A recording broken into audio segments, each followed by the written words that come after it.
Mobile hunters, if you're interested in upping your mobile game, then head to tetherednation.com and check out their saddle gear. There are a few things you can actually buy that will help you become a better deer hunter or give you the freedom to hunt any tree or any situation. This is the reason why I started saddle hunting in the first place and why I use Tethered's gear. I can honestly say that Tethered's saddle gear has changed how I hunt for the better. Big tree, little tree, from the ground, it doesn't matter. I'm untethered by my gear to hunt the best setup for the situation, instead of hunting for a tree that my gear can use. My current core setup consists of the Phantom saddle, tethered one sticks, and the Predator platform, along with an assortment of their accessories. So if you want to up your mobile game, head over to tetherednation.com. If you're like me, you spend lots of time poring over maps, looking at weather data, all in an effort to help predict when and where my best times to hunt will be.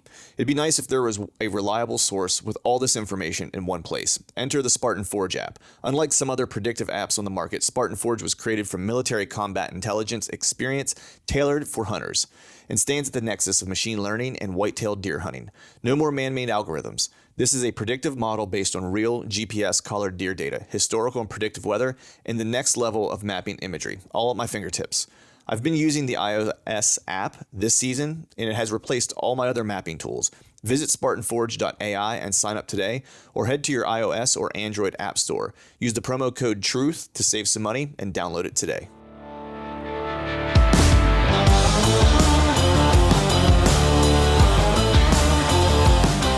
Welcome to the Truth from a Stand Deer Hunting Podcast, brought to you by Skull Brew Coffee Company. I'm your host, Clint Campbell, and you're listening to episode number 281. Today, we are earning our hunt with Jake Downs, so stay tuned.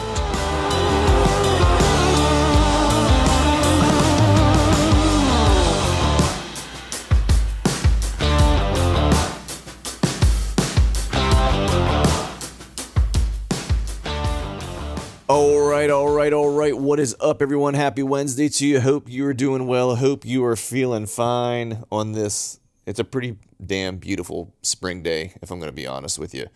Awesome temperatures this morning. Was sitting outside having some coffee. I think it was like 50 degrees, which sometimes 50 can feel kind of cold, but I don't know. For some reason in the spring, 50-degree mornings just feel right.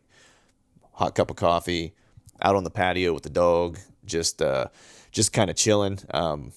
I don't know, just it makes me kind of get ready, I guess, maybe for all the outdoor activities that are coming up. I was actually just sitting kind of thinking about planning my upcoming family vacation and where we might want to go. And I don't know, it seems like the older I get, the more and more I want to go places where I can just be outside. And that might be because my job is inside and I'm just always in front of a computer screen. And so anytime I get to go away, I always just kind of want to spend it outdoors as much as possible. Maybe near some water. I don't know. I used to not be much of a water person, but now it seems like, it's I always kind of gravitate toward water whenever it comes to vacation time. Didn't do any scouting this past weekend. Actually, that's a little bit of a lie. I did do some scouting, which I refer to as brownie point scouting. So I had chainsaw in hand, was cutting some trees and some debris and stuff like that around the house, down dump trailer, a couple trips to the dump site, to recycle that into some form of mulch for folks that want to do some mulching and so forth. And so people always talk about scouting in terms of there's e-scouting, there's boots on the ground scouting. I like to think of, this past weekend, I was doing some brownie point scouting, getting some of my domestic duties out of the way and taking care of the spring. That way, when the fall rolls around, all of the things that needed to be taken care of are finished and taken care of. But with that, we're going to go ahead and just jump into today's show. Have a really good one. But before we do that, quick piece of information to pass along to you guys. If you're like me, you probably have some type of gear laying around your house that's broken, worthless, etc., right? And that probably includes some old piece of garbage trail camera that you have sitting in the back of a closet somewhere or in your garage that's completely worthless, doing you no good. Right now, for the first time ever, Exodus is opening an upgrade program. How does this even work? In short, order a render or Exodus out at ExodusOutdoorGear.com and use the code UPGRADE, that's UPGRADE, to save $75 off any Exodus render or render bundle. After placing your order, the Exodus team will send you a return label for your trade-in camera. And after receiving this camera, the piece of garbage that's in your garage, you'll ship it to them. After they receive that, they will ship you your full order. If you're new to Exodus, I'll just say that they have a 5-year warranty. The 5-year theft damage recovery is awesome. It's best. They have the best-in-class customer service. I've been using Exodus renders for, I want to say, going on 3 years now, and I literally have had some of these. I can think of 3 of them that I've had almost out year round since I have them. I actually have the Exodus, the bundle, so I actually use an SP18 solar panel bundled with the render cell camera, and I basically set it and forget it. I might make a trip in once a year just to kind of check it, maybe spray some permethrin on the camera straps to keep the bugs and the ants and stuff out in the spring and so forth. And then after that, I am good to go, and I use these pretty much in all either my hard to reach places or in places I just want to kind of stay out of. So like primary scrape areas and stuff like that I just want to monitor. So be sure to take advantage of this unique savings opportunity and replace any of the old junky cameras with the Exodus render. This upgrade program is only good for the remainder of April, so you're going to have just a couple more days to take advantage of this. As always, be sure to head over to their website and sign up for their email newsletter to stay up to date with all their announcements. I've caught wind that they have some really kick-ass stuff that will be coming down the pipeline here soon, so you'll want to stay tuned for that. So for all the details on this campaign, head to exodusoutdoorgear.com/pages/Exodus upgrade program. That was a mouthful, so I will put the link to the program in the show notes so you can check that out.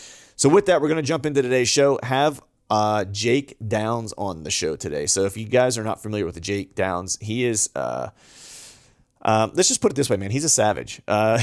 He probably kills more critters than anyone I can think of that I've met in the 6+ years of doing this podcast. Everything from gun hunting to tradition. I mean, most of the stuff he kills is actually with traditional equipment, including brown bear in Alaska, goat hunts in Alaska. You name it, he's probably killed it with traditional archery equipment. Super savage dude. Just likes to get it done. Goes hard.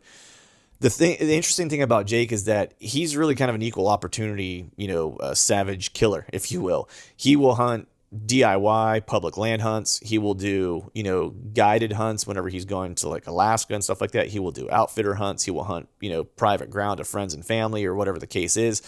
The dude just likes to hunt and likes to get after it, and he's very candid and forthright in his opinions and how he feels about things, which is kind of a breath of fresh air. He's not there to necessarily make friends. He has a set of morals and values that he's built up over time, and he stands behind them 100%, which is, something that's probably not super common in this day and age.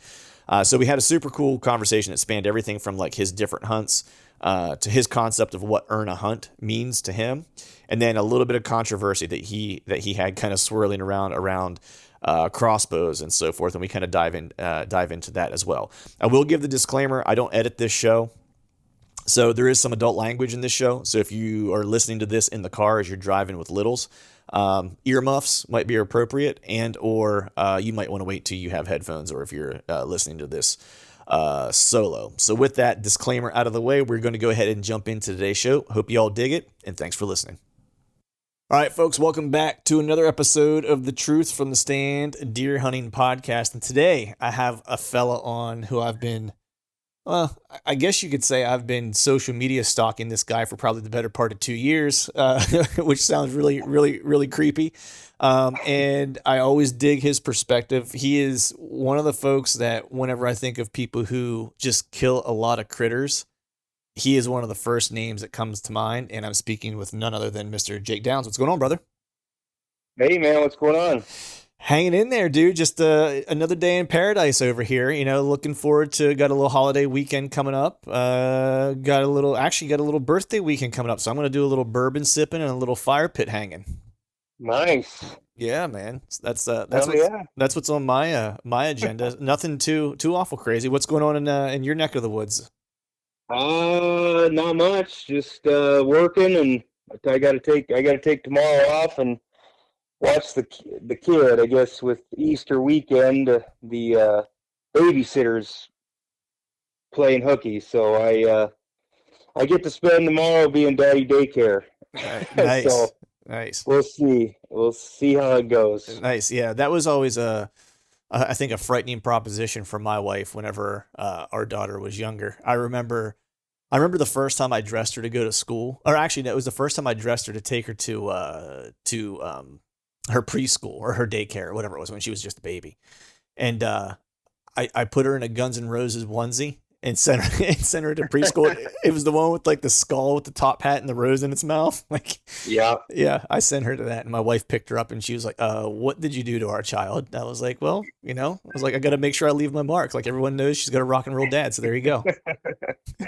Yeah, dude, I'm terrible. I don't do hair. Uh, Me and my daughter have like spent weekends together, and if there's no other women around, she's just a matted mess of hair Yep. and wearing whatever. Yep. Yeah, I I don't. Yeah, I don't do that. Yeah, it's and then I remember when she got old enough and she started going to like school and riding the bus because my wife had to leave for work before me, and so I always had morning bus duty, so I'd take her down, finish getting her dressed and make sure she was good to go, and then take her down to the bus stop, and she would come home, and my wife would be like, "Clint, where's her jacket at?" And I'm like, "She didn't take one." She's like, "Well, why not?" And I'm like, "Because she said she didn't want to." She's like, "Clint, she's 5." I was like, "Look, I ain't having an argument with her at like 8 o'clock in Yeah, the morning." I was like, "If she doesn't want to take a jacket, and it's not life or death, like she ain't taking a jacket." She's like, "She also has mismatched socks on." I'm like, "Hey, she had clothes, she had socks, she had lunch. Like, I feel like I'm scoring pretty high on this test." yeah. She's alive.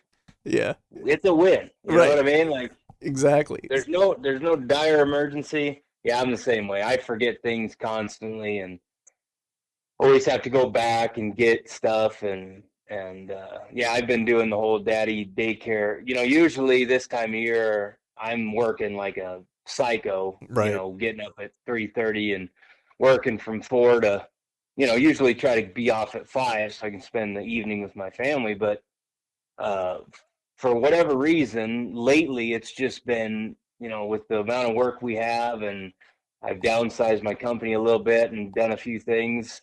We're just not that busy where we have to do that. So I don't even know why anybody complains about working an 8-hour day. That's fucking crazy. Yeah. I'm like out in vacation mode here, Right. uh, hanging out with my kids in the morning, and I'd still get up early and do stuff and work out, but then it's just my wife goes to work, and I watch the kids and get them off to school, and he's usually late because yeah, I don't know. Yeah, I just can't get out the door in time with them, and then all their stuff, and then you got to go back because you forgot this or that for school, and yeah, Yeah. but it's it's fun. Yeah, yeah. They're fun. They're a lot of work, but they're a lot of fun. But so For sure. so before we kick this thing off, man, because we didn't do a podcast. I promise you guys out there listening, Jake and I didn't decide to do a podcast to talk about daycare. We are going to talk about some. Yeah, I was gonna say no one gives a shit about what we just talked about. You can cut that out. Exactly. But before we jump into all that, good stuff, man, if you wouldn't mind, just give a little bit of background for your about yourself for those that may not be, aware of who you are, just where you're from and what you do for a living, type of thing. Oh yeah, dude. There's a lot of people that don't know who the hell I am. That's for sure. Yeah, I'm just a normal guy. I live in Nebraska, northwest corner. Been hunting pretty much my whole life since I could. Well, my parents had me out on a trap line when I was like 6 months old. I mean, I've been, in this life a long time, and just grew up in construction. So I ended up going. I was my dad's a flooring guy, and I just saw how hard on his knees that was and everything. So I thought, well, hell, I'll just do something. I'll be one of these mechanical guys, and I didn't want to play with shit, and I didn't. I tried the heating and air stuff, but it wasn't as much fun.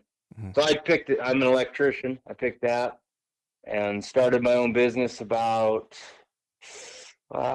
10 years ago Okay. is when I started. I Mhm. mean, I've always had a business, but anyway, we can get into that or not get into it. But yeah, just a blue collar guy that hunts a ton, and family man. I got 2 kids and a wife, and yeah, we just try to spend as much time outdoors as we can. And It's awesome. What I'm always curious because anytime I have someone on who has a background where where their kind of hunting journey started, or their hunting beginnings, if you will, started on a trap line, I have yet to meet a person who that wasn't their start, that is not a killer. Is there something to that? Because I almost feel like there's Well, this like leg up that people get if they understand trapping, because you just have, at least I've never trapped before, so I'm completely ignorant to it as far as like understanding it.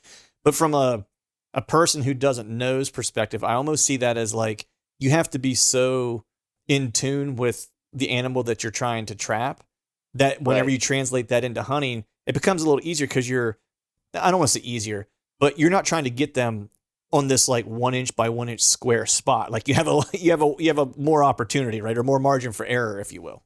Right, right. Well, a lot of the skills transfer over, and to be honest, I trapped a bunch when I was younger, until I found I couldn't afford it. Which, and I say younger, like I trapped till I was like 22, or Mm-hmm.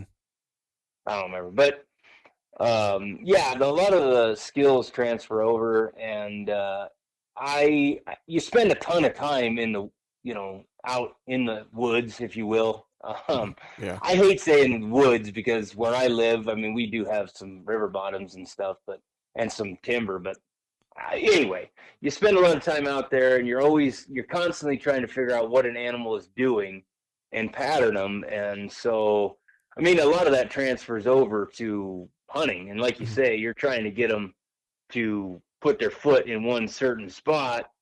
And when you're bow hunting, I mean, you're trying to get to 20 yards or whatever. So Right. it's yeah, I don't know. I have seen that correlation as well. You know, a lot of the people I look up to, like Tom Miranda and Fred Eichler, and a lot of those guys are have always been, they started trapping or they still trap or whatever. So Right. um, yeah, I don't know. I think Yeah. I love trapping. It's just way more time consuming than any, if you want to do it. Right. And I'm guessing fur is not quite what it used to be in terms of the return on your time Oh, invested and stuff, right? it took a shit this year real bad. Did it? I usually do quite a bit of predator hunting too, and hardly have been out this year. I got to get out and do some for my brother-in-law because he's calving right now and they're raising hell. But um, yeah, I mean, I like a year ago, my dad catches quite a few coyotes, and last year I think he averaged like maybe $70. I Hmm. may be lying to you, but the average was like 60 or $70 per coyote, and this year, if you got $10, you were doing something special. Oh So wow, that's a yeah, huge hit. yeah, it's not good, and I mean, we're right on that edge of the western part where we have pretty darn good furred up animals, bobcats. Hmm. We don't get quite as many good pale ones, but we have pretty good coyotes here. Hmm. So I mean, when we sell them, we'll average fairly well. Right. But yeah, I mean, this year wasn't. He didn't trap. I didn't shoot any. It just wasn't that good. Right. So I'm imagining like where you live. You mentioned you hate saying woods because you do have some river bottoms and some maybe some wood blocks and stuff like that. But I'm imagining what you're doing a lot when you're hunting at home. It's a lot of plains on the ground, spot and stock kind of stuff for almost anything you're gonna try to kill, right? So when I tell people I'm from Nebraska, they think of like eastern Nebraska, a lot of farm ground and a lot of river bottoms, a lot of whitetail type stuff. Hmm. Where I live, we live in what's called the Pine Ridge Okay. area, and I'm 20 minutes from the South Dakota border, and in 45 minutes I can be in the Black Hills.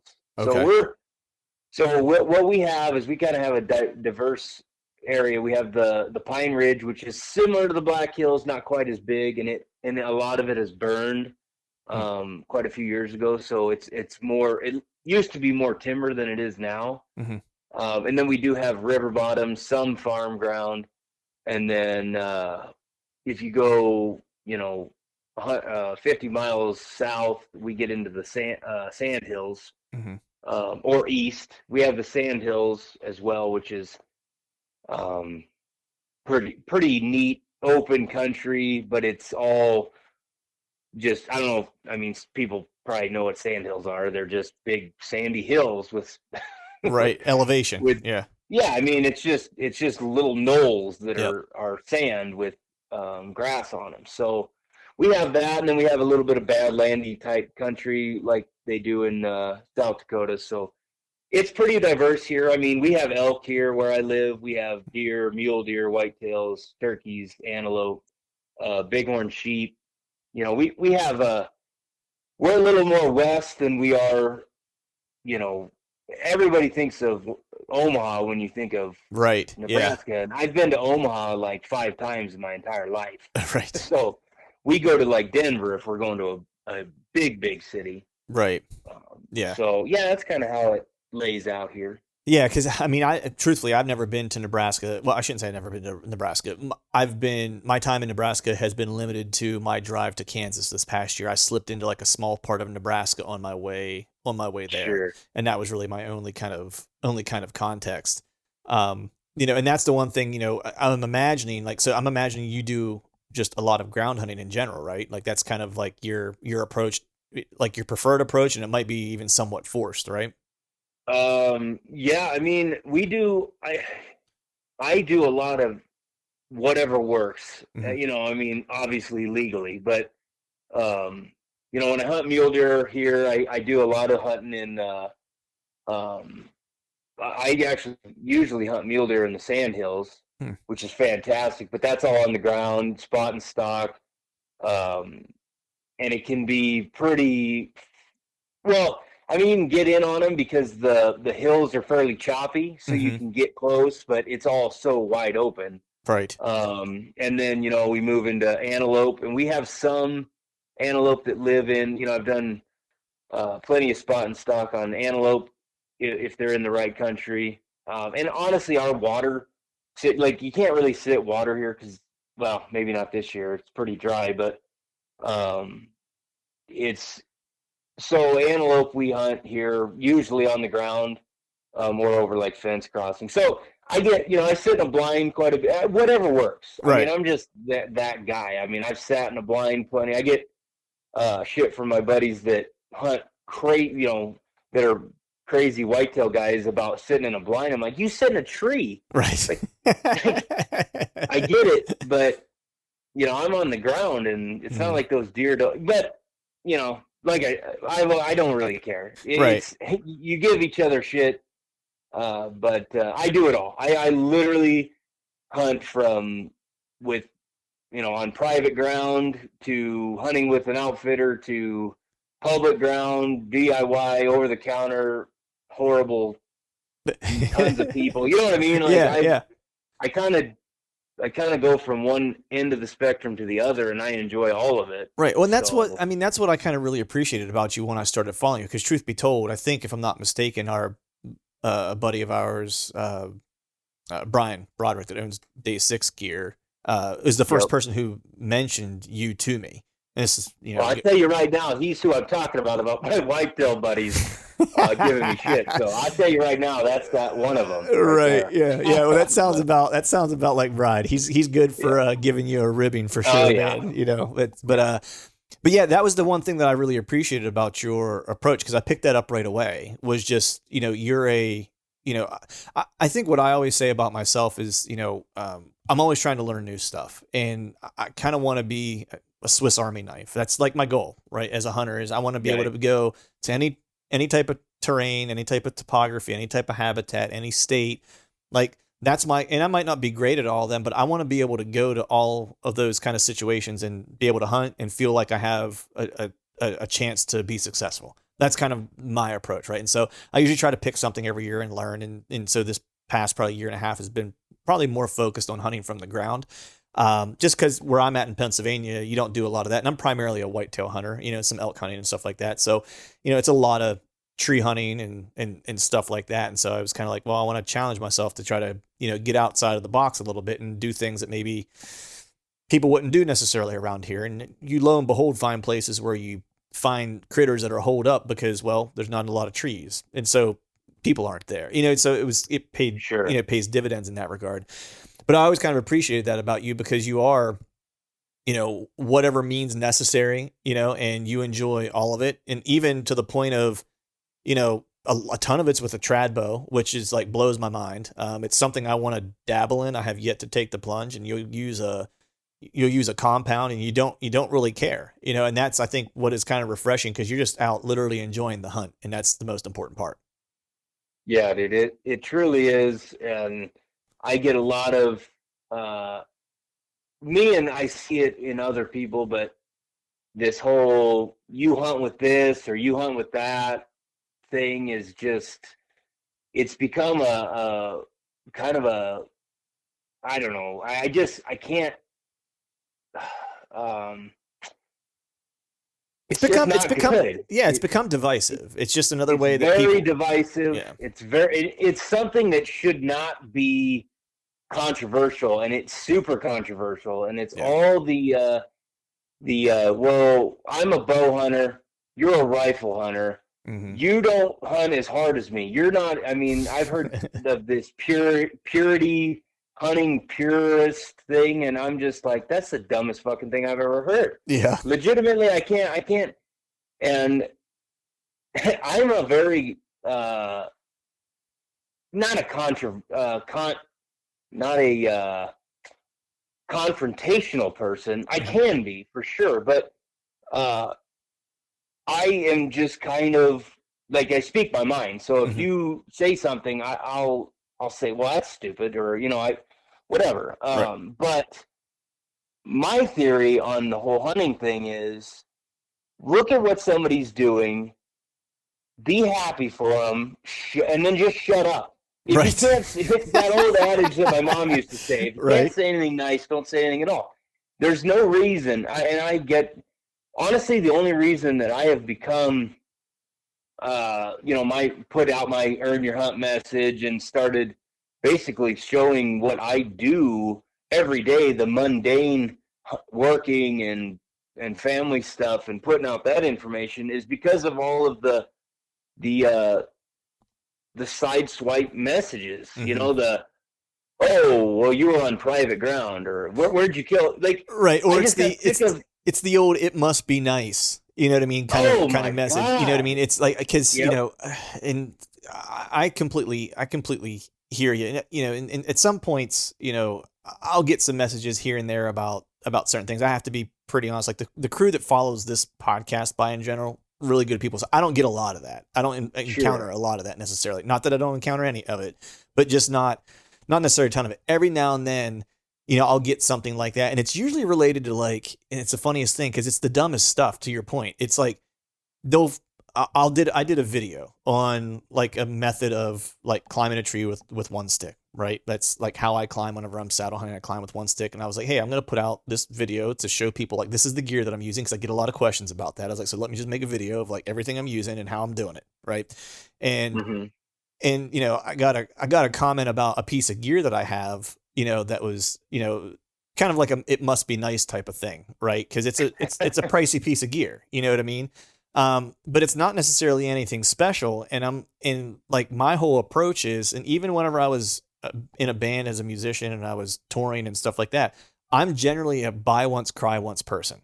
Like if I'm gonna do something and I'm committed to it, I want it the piece of gear, the piece of equipment that isn't going to fail me. I'm not going to have to buy again unless I lose Yeah. it, right? And it's going to do the job that I'm buying it to do, right? And it means if I need to pay a little bit more for it, then I'm willing to do that because this is, hunting is what I really enjoy doing. And whenever I was in music, it was guitars, so I'd buy Les Pauls and stuff like that. That was what I wanted to play.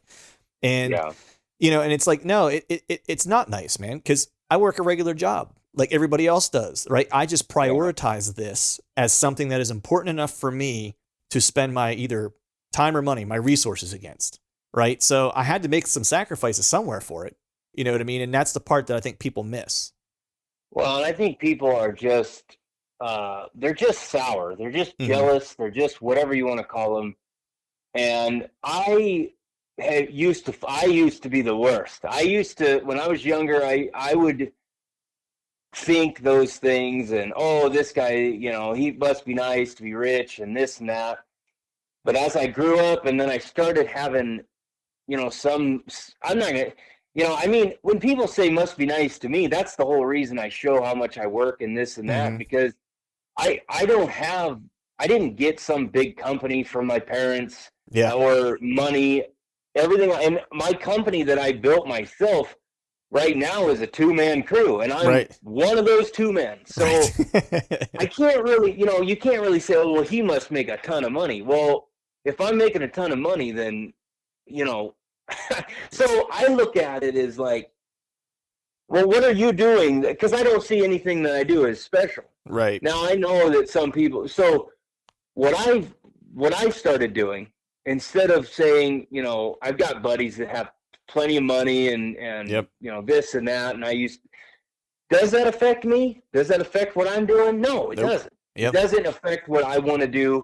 So I'm not even going to worry about it. Good for them. Yep. And that's what I've always said. People are always like, oh, that guy, he won, or, his parents gave him all this money. Well, if he's a good dude and it didn't ruin him, Yeah. good for him, Yeah, man. Like, Everyone should be so who lucky. cares? You know what I mean? Like, you know Who, what I mean? who That's cares? that's kind of that's kind of my point. Not only that, but it's like, even if like you said, know plenty of friends who have been successful in business and stuff like that. And whenever someone says, "Well, it must be nice," I'm looking at it, I'm going, man, you don't have it in you to do what they do to make what they make to have the success that they've had. You know what I mean? It's Like it's the time spent. Like you don't see all the stuff that they have to sacrifice to get that. You don't see the wake up calls at 2 o'clock in the morning to go, work a 17-hour day or whatever the case is, right? well, And yeah, yeah, that's it, and that's what drove me to. Because I used to have no followers hardly, and I used to just post. If I wasn't killing something, I wasn't posting anything. hmm. Like that was it. Like it was just dead animals. And Well, that was you have a lot to post in just that. So well, I still like to have plenty of dead animals on my page, but right. I now no one can really say. Well, I shouldn't say that. People say that kind of Yeah. they say all sorts of things about me, whatever. But uh, I don't. I mean, just pay attention. What I'm doing. Yeah, maybe I'm not. I don't think I'm this crazy, like hardworking guy. I just think I'm normal. Hmm. And then, but normal's kind of slipping these days. The laziness is kind of getting a little worse and worse. But Yeah. I don't feel like I'm anything extraordinary. But what I'm trying to portray is just for all the people that aren't hunting as much as I am and saying, well, how is he doing this? Why is he so lucky? Where's all of his money coming from? It's coming from hard work. It's just coming from working. Yeah. Like, so that's what I'm doing. I'm just trying to show people like, hey, there's nothing special here. You can do this. This is this is not Right. um And I think that's the thing. Like that's I'll have people genuinely kind of hit me up and just say, hey, because I don't travel nearly as much as you do. I try to go to one or two different states, every year to to try to sling some arrows. And I'll get people genuinely asking like, hey, how are like pulling some of this stuff off? And I'm like, I bank vacation time, and then I just prioritize, making that a priority for me for the year. So whatever I need to do, like whether it's like, hey, I'm going to cut out some of this like frivolous spending on, buying X, Y, and Z because I'm going to buy a plane ticket to go here or whatever the case is. You know what I mean? Like you just prioritize it and you look at your budget and what you have available to you and you make do, and a lot of them, especially if you want to do like the DIY public land stuff. I mean, especially if you're not going to draw states, I'm just talking whitetail specifically because I know out west right. it's a whole different ball game with lotteries. And I actually just this year I started actually making a hunt plan so I can hunt a different Western state, like a decent a decent unit every year, in like Colorado, Utah, where was the other one? I think not Idaho. I think, well, New Mexico is like a lottery one. So I have like a whole plan, like once in like 3 years, I'll be able to draw a good unit in every state, like in perpetuity until I decide I don't want to do it anymore. And that's just planning. It's not like I mean, yeah, the tag eventually will cost some money, but I'm looking at it going like, this is something I really like to do. So I'm going to effectively make a plan, so I have a roadmap to get me there so I can have those experiences, and Yeah. that's really all it takes. It's so simple that I don't even like people ask me questions that and maybe I come off a bit dickish because I'm just like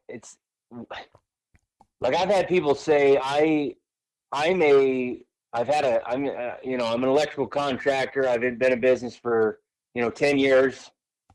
How do you find the time to leave, or how do you budget your money to go on these hunts? And I'm just like, uh, I don't even know how to respond to that, Right. because how do you not? Like that's like I said, I try not to be too polarizing, but what I mean is, for one thing, as far as time goes, you're the boss. Yep. You are making the decisions on the jobs that you take. Like, you got to sacrifice that. Like, you got to sacrifice a little bit of making money too. Yep. And I have 100% built my life around hunting. Yeah. And some of it is by accident, or happy accident, whatever you want to say. When there was a point in time where I was kind of like in and out of hunting. I didn't hunt as much, there for a while, after high school, and in that college awkward stage of this and that, and then I just got crazy into it, and from that point on, it became, I was just a lowly electrician apprentice making, I don't even know, $11 an hour, or $10 an hour, whatever I was making, trying to learn a trade, living with my parents as a person that was too old to be living with their parents, saving money. Yep. But what I've done is, all my life I've tried to keep myself out of debt. So when I, had a debt, a car, a whatever, a house, I worked and paid extra on that, and paid, principal on it, and tried to get it paid off as quickly as possible. And I know we don't need to go into all that stuff, but a lot of people ask me, like, how do you afford this? Well, I don't drive a $50,000 pickup. I drive a $10,000 pickup. Right. I don't, and I have a nice home, but where I live, the housing market is pretty low. I got it when it was, in a kind of I got lucky with some of this stuff. Right. Yeah. But luck also is, opportunity, kind of meeting preparation, right? So whenever when that luck showed up, you were prepared to take the opportunity. You know what I mean? Exactly. That's the part of it that people, it's like, certainly there's always luck involved, but luck is really just when opportunities pop up, you got to be prepared to strike. It's like, well, and that's how hunting is too. Yeah. I mean, you just persist at it until the animal's luck runs out, and you end up in the right place at the right time, and then you are prepared to capitalize on it. That's the difference between killers and people that just eat tags. But yeah, I mean, I just built my life, and when I met my wife, I was still living with my parents. I smelled like skunk. I was a trapper at the time. It was winter. I mean, literally, when I met her, I was working at my buddy's bar, working the door at night because I was trapping all day. I would take the winter off and go trapping. That was what I do for 3 months. I just tell my boss, like, hey man, I'm gonna take off, and he liked it because I didn't because winters are a little bit slower for construction and this and that. So he was okay with it, and and I could afford it because I'd saved money. And honestly, I was kind of a bum living with my folks, trying to save money so I could buy a house. And when I met my wife, I was just a trapper and legitimately smelled like skunk 90% of the time, and for whatever reason, this is the best like how you met your wife story on the planet. Like, I was a bum. I smelled like pee, and it worked out. Yeah, legitimately. Like, and I mean, the first thing I told her was, you can come over, but my roommates are kind of assholes or something like that. And then she found out it was my parents. I mean, just that whole scumbag, for whatever reason, she stuck around, and she's great. And that's another thing I tell people all the time. If you don't have the right woman, it's a huge part of why I have built my life around this, is because she realized early that this is what I was going to do, and it progressed and it became what it is now. But Mhm. um, And she's a killer too, man. Like she she did. is. Didn't she just kill a turkey the other day? I think I saw. She doubled She doubled. actually. Yeah. She doubled. She's a when I met her, and she comes from a big ranching family. Mm. Her family is well, I mean, they're cowboys. Like they're legit. They live up in northern South. Well, they don't anymore, but their ranch used to be up in northern South Dakota, Okay. out in the middle of nowhere. She used to drive like 30 miles to town for school. Jeez. Yeah, I mean, they've been roping since they were little. Like her parents made her into a no nonsense, no fussy woman, Mhm. which thank God, that I Right. ended up. I got lucky with her, but you can't go hunting. I mean, you can't hunt. You can't hunt 150 days a year and have kids and a wife if the wife is. That's not going to work. It's not going to Right. work if you don't have the right woman. And I mean, I'm not saying this life is for everybody, but you know, that's another thing. My buddy, I've had people say, hey, my wife doesn't let me go on this, or doesn't support this, and I'm like, hey, yeah, that's the person that you married. You loved her. That it was your decision. You kind of made your bed. Like, Mhm. she is probably a good woman. She's not the one that's gonna support that, or I don't know. Everybody's different. Right. So Yeah. I mean, you have um to kind of make the choices that are going to allow you to do the things you want to do. And it's funny talking to you, or just listening to how everything kind of evolved for you. It reminds me a lot of Eddie Claypool, actually. I don't know if you know Eddie. He's an Oklahoma guy. the name sounds familiar, but I don't. Yeah, he's one of those dudes. I mean, he's written in the outdoor industry for years. He's been doing DIY hunts since like I think 1980. You know what I mean? Where he was just. I remember he was telling me when I had him on the podcast. His first, his first DIY hunt he ever went on. His family took him to Colorado on like a trip, and it was just like a family vacation or whatever. And he was just enamored with the mountains. And so whenever he turned 18, I think it was like 1980, he was like, I'm going to go hunt elk. And he was hunting some whitetails, but honestly, he was like, I wasn't very good at it, but I was just enamored with the mountains. He's like, so I basically went with like a backpack, some flannel shirts and blue jeans and some work boots. And I went to Colorado, like Yeah, nice. yeah, to hunt elk. And he's like, in the first year I got my ass kicked. He's like, and then every year after that, I forget what it was. Cause I asked him what his like success rate was out there. He said after the first year, he's like, it's not a matter of if, he's like, it's a matter of which one I want to kill. Like he doesn't, Nice. and that's just like, and similar to you, like he kills everything. Like, I mean, talking like predators, elk, mule deer, whitetails, like, a wolf, you know what I mean? Like you name it, like he's killed it, and that's just his thing. But kind of what you're talking about, he purpose built his life. He knew at a young age, like this is what he wanted to do. And I want to say he was maybe like a pipe fitter. It might be what he does, if I'm remembering correctly. Hmm. And so he just built it to where he's like, I work like a crazy man when it's not hunting season. He's like, and then basically every year for the past 40 years or whatever, he's like, whenever uh, the middle of August hits, I'm gone and I don't come back until after hunting season.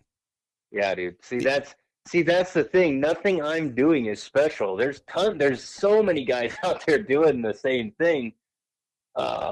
And what is cool now is I just lucked into it. Like that's Mm-hmm. what I wanted to do, but I didn't. It's not like I purposely. Obviously, I love my wife, but I didn't be like, hey, how do you feel about me hunting in like 10 years? If I hunted like 150 days a year, how do you feel about that? Right. I mean, it's just things. And then I always wanted my own business, but over the time of building my business, I've come to find projects that kind of start in the spring and have to be done by August. Like school projects are fantastic because they have to be, Oh yeah, done by yeah. school start. stuff like that nobody wants to do them because they're on a tight Tight timeline and you timelines. have to Yep. work crazy hours and so I've just found a niche in my industry that allows me to basically work like a crazy man. Now, obviously, right now I'm not doing that, and it's been super awesome. But Right. I've found that niche, and then I put 100% into whatever I'm doing. So if I'm working, I'm just going to work like if I need to get something done, that's what I'm going to do. And if I'm Right. hunting, I do the same thing. And if I'm with my family, I try to do the same thing. And those are the three things that I do. I don't have any other things in my life. Right. It's Well, family, hunting, and work. yeah, and I think people think that it's I don't want to say odd or unique or whatever the case is whenever someone kind of has a purpose built life, because most people have been lulled into the trap of like, here's your cubicle and you go to your 9 to 5 or you go to your whatever job you have, and this is and this is what you do, right?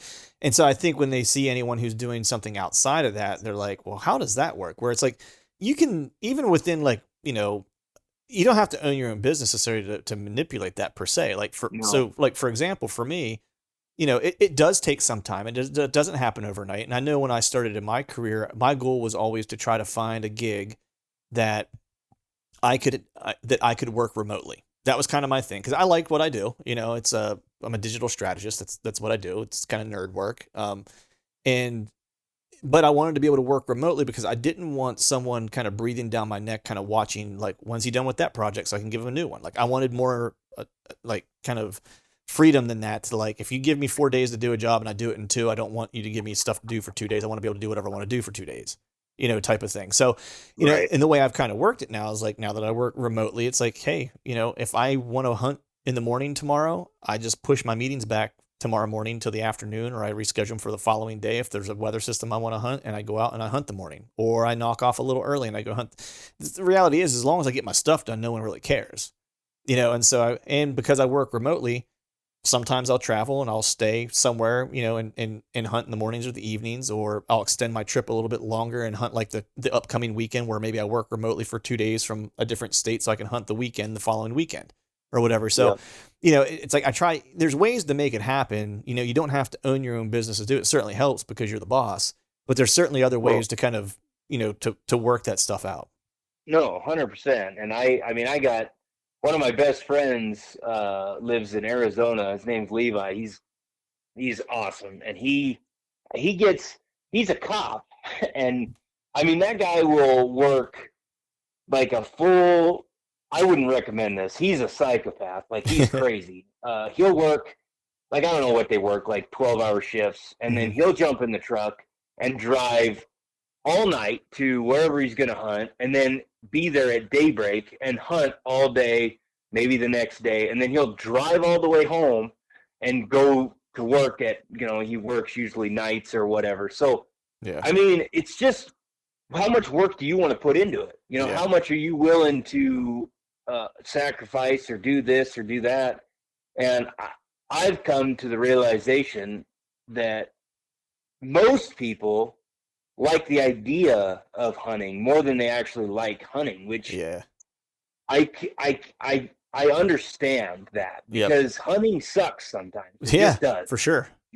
I mean, there's times where I'm like, what in the fuck am I doing out here? Mhm. This is terrible.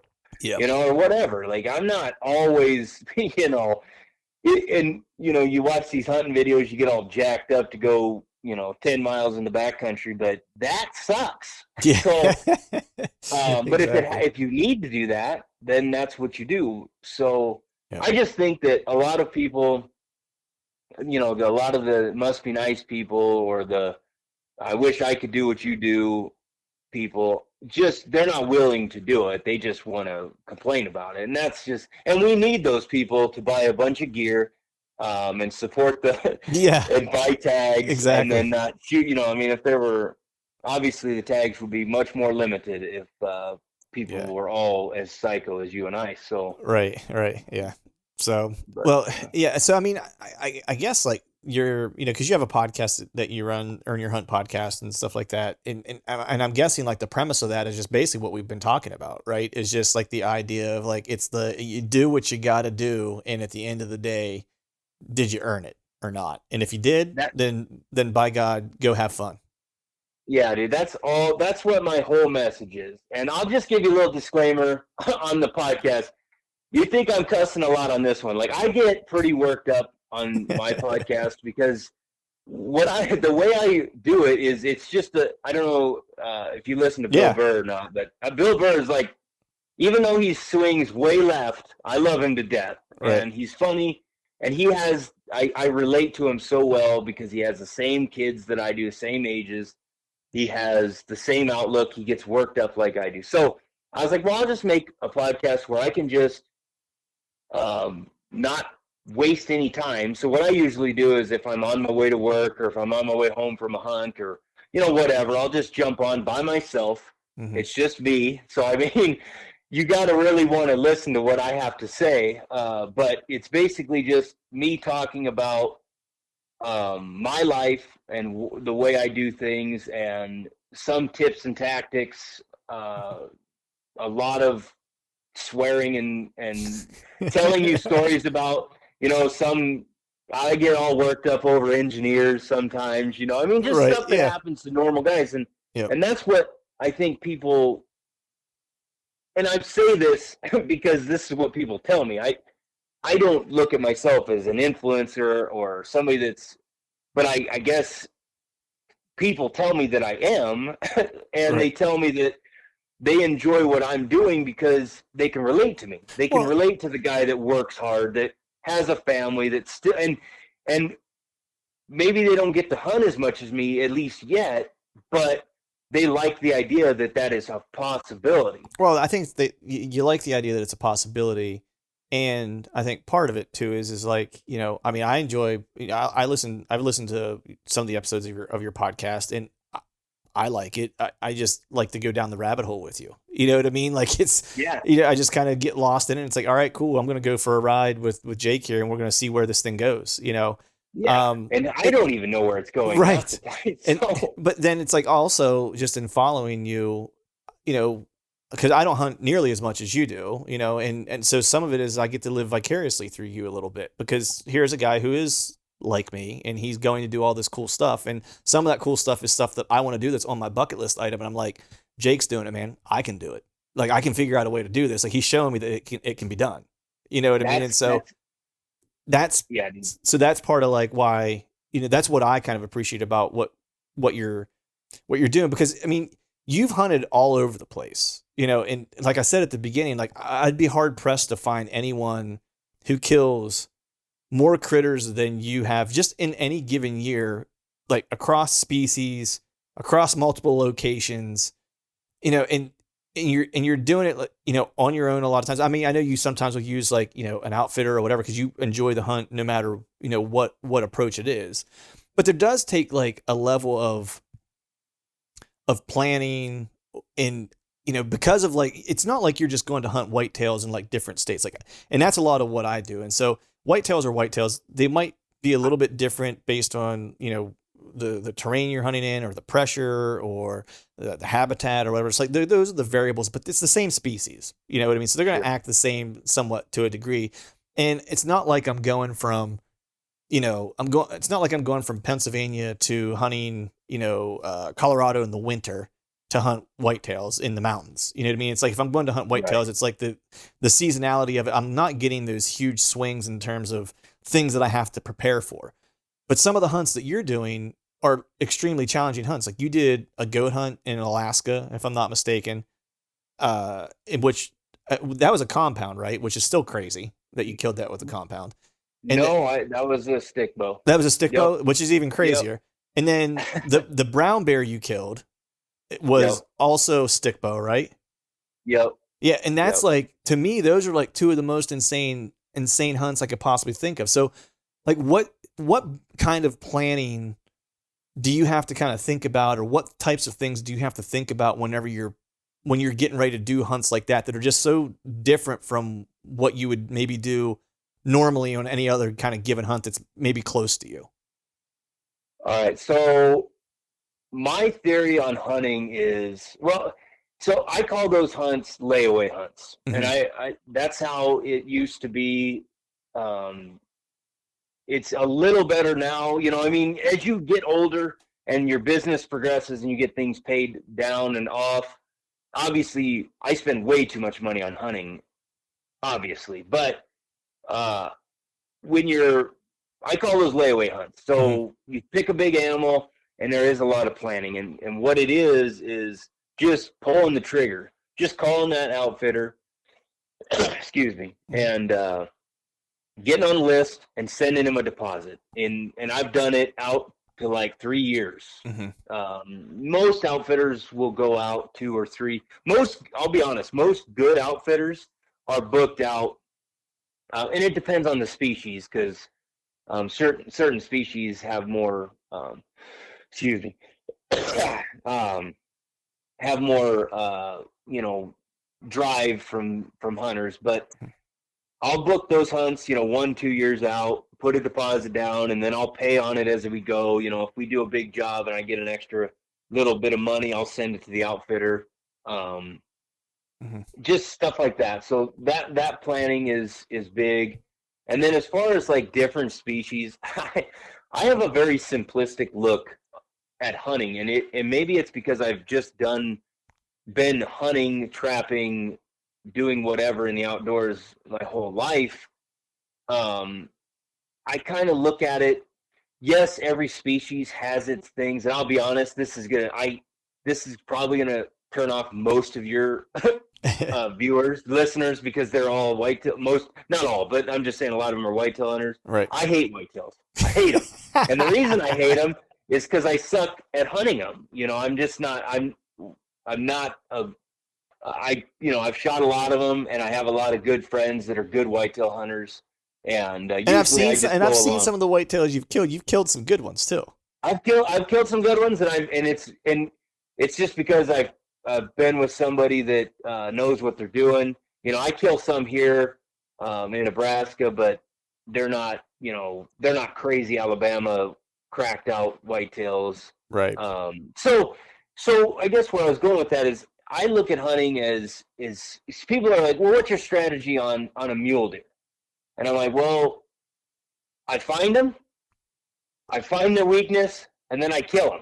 Like it's it it sounds like arrogant, but that's not what I'm saying. What I'm saying is, just like this last year, I drew a tag in Nevada, and I couldn't hunt it early because I was in Alaska for 20 days, and so I was going to hunt the very end of the season. I knew that there was a chance that the high country was going to be that there wasn't going to be much for bucks up there at the time, Hmm. but it depends, it was first part of September, so it's right there on that edge. Hmm. Um, so I went into the high country and found a batch of tiny bucks, which I'm in no way opposed to shooting a small deer, Right. but it just wasn't quite what I wanted. So I just packed out of there, went to another area, and found. I mean, finding animals is the thing. Like, obviously, that's the first step. That sounds super stupid. If you're whitetail hunting or antelope hunting, it's all different. Yeah, But you just but find them. right. The thing You know is, what I mean? yeah, the thing is though, is I think that to me is one of the things that people overlook. Right. One thing I always kind of say is that for whitetails, for example, like one of the foundational things that I kind of think of is like you want to hunt where the deer are, right? Because too Yeah. many times people fall in love with a spot where they're like, oh, this is going to be the spot, even though they don't see any critters, they don't see any sign for whitetail hunting, they don't see any sign, and it's like, but they continue to hunt there. It's like, well, if they're not there, then why are you there? It's That's like you the need to. craziest thing to me, and people do it all the time, and I've done it. Oh I yeah, used to I used to I'm do the guilty of same it too. thing. I Yeah, just same thing. I just go and find the animal, and then find out what, like, when you're whitetail hunting, you're gonna find what their weakness is. You're gonna find out what they're doing, where they're traveling, and you're gonna figure out where you can set a stand for wind and this and that and stuff that I don't understand. And I'm doing the same thing. If I'm on that Nevada hunt, I went to the low country in the desert basically and ended up finding a batch of bucks. I didn't kill a big deer. I didn't have much time. But I found where they were watering, Mhm. and I was like, well, this is going to be pretty hard to stalk them in this desert, loud, rocky country. And I just watched them for a long time, and all these deer were coming to this water, and I ended up sitting it just, on the ground, just sat on it. And on the last day, I killed a buck. So I just look at it like I don't go in, like I have some preconceived notions of the way I'm going to hunt, Mm-hmm. but I'm never stuck to that. And it's Right. just, it's not that complicated. Right. You just figure out what their weakness is and exploit it. Yeah, I don't. it's funny. Like the more guys that I talk to that hunt either one open country or out west a lot, that are doing more spot and stalk kind of ground game type of stuff. Like that it's a common thing that I hear from them because I mean it's all about the visual in those types of setups. Like if you don't see it, you don't have a chance. Whereas like Right. whitetail hunting on the East Coast, or where I'm at in Pennsylvania, so thick with timber and stuff like that to where you really kind of have to know where the deer is going to want to be eventually, and he's going to either set up on his bed or set up close to his bedroom or whatever the case is because you can't see but maybe 20 yards, and so Right. it's just a little bit of a different game. And what I learned by being in Kansas this past year and hunting that for 2 weeks was if you sat and you just watched what they were doing, you could get a really good idea of where they wanted to spend time, where they wanted to be, and how they were going to travel. But Yeah. but the other part of that is like, and I don't know, I might be speaking falsehoods here, so I'd love for you to tell me if you feel the same way. But it required you to be a lot more patient. Like we screwed up a hunt on a bedded mule. It wasn't mule deer; it was bedded whitetail. Because we moved too early. We essentially saw him go into this draw. We assumed he was bedded because we didn't see him squirt out the back side of it, and we kind of kept getting closer, and then we were within like, I don't know, 40 yards of where we thought he was bedded, and we had a decoy up and we rattled and he didn't respond, and so we assumed he squirted out the back. We just didn't see it. Well, we walked in there and kicked him out of bed, and sure enough, he was bedded right where we thought it was bedded. But that was inexperience because what we should have done was like sit it out until he had to get up to like take a leak or whatever, and just moved enough to where we could for sure get another visual to see him, and we just rushed it. And so for me, like my big learning thing whenever hunting more open country and stuff like that was like I need to be way more patient than I typically am whenever I'm hunting whitetails in timber blocks and stuff like that, because they'll tell me what I need to know if I just wait for them to show me. Right. And there's no one situation. All these tips and tactics are great, but my best tip for anybody is just go hunting as much as you possibly can, because the more you screw up, the more tips and tactics you're going to have in your head, because you can listen to all the podcasts you want. Yeah. You can listen to the smartest people on the planet. And I do that now and then. But the best learning experience is getting your ass handed to you. Oh man, yeah. By an animal, and then maybe the next time another animal tries the same thing, and you're wise to it because you remember that. You remember that. That's you touch a plate when you're a hot pan when you're a kid, and it burns you. You learn something from that. Yeah. Somebody tells you that it's hot and it's gonna hurt and it's gonna burn, and eventually you're gonna touch the fucking thing. Yeah. Because that's what you do. Yeah. But it's the same way with anything you're learning. So my best advice is stop buying gear. Don't buy gear, but just go hunting. Yeah. As much as you possibly can. As much as you can, even if you're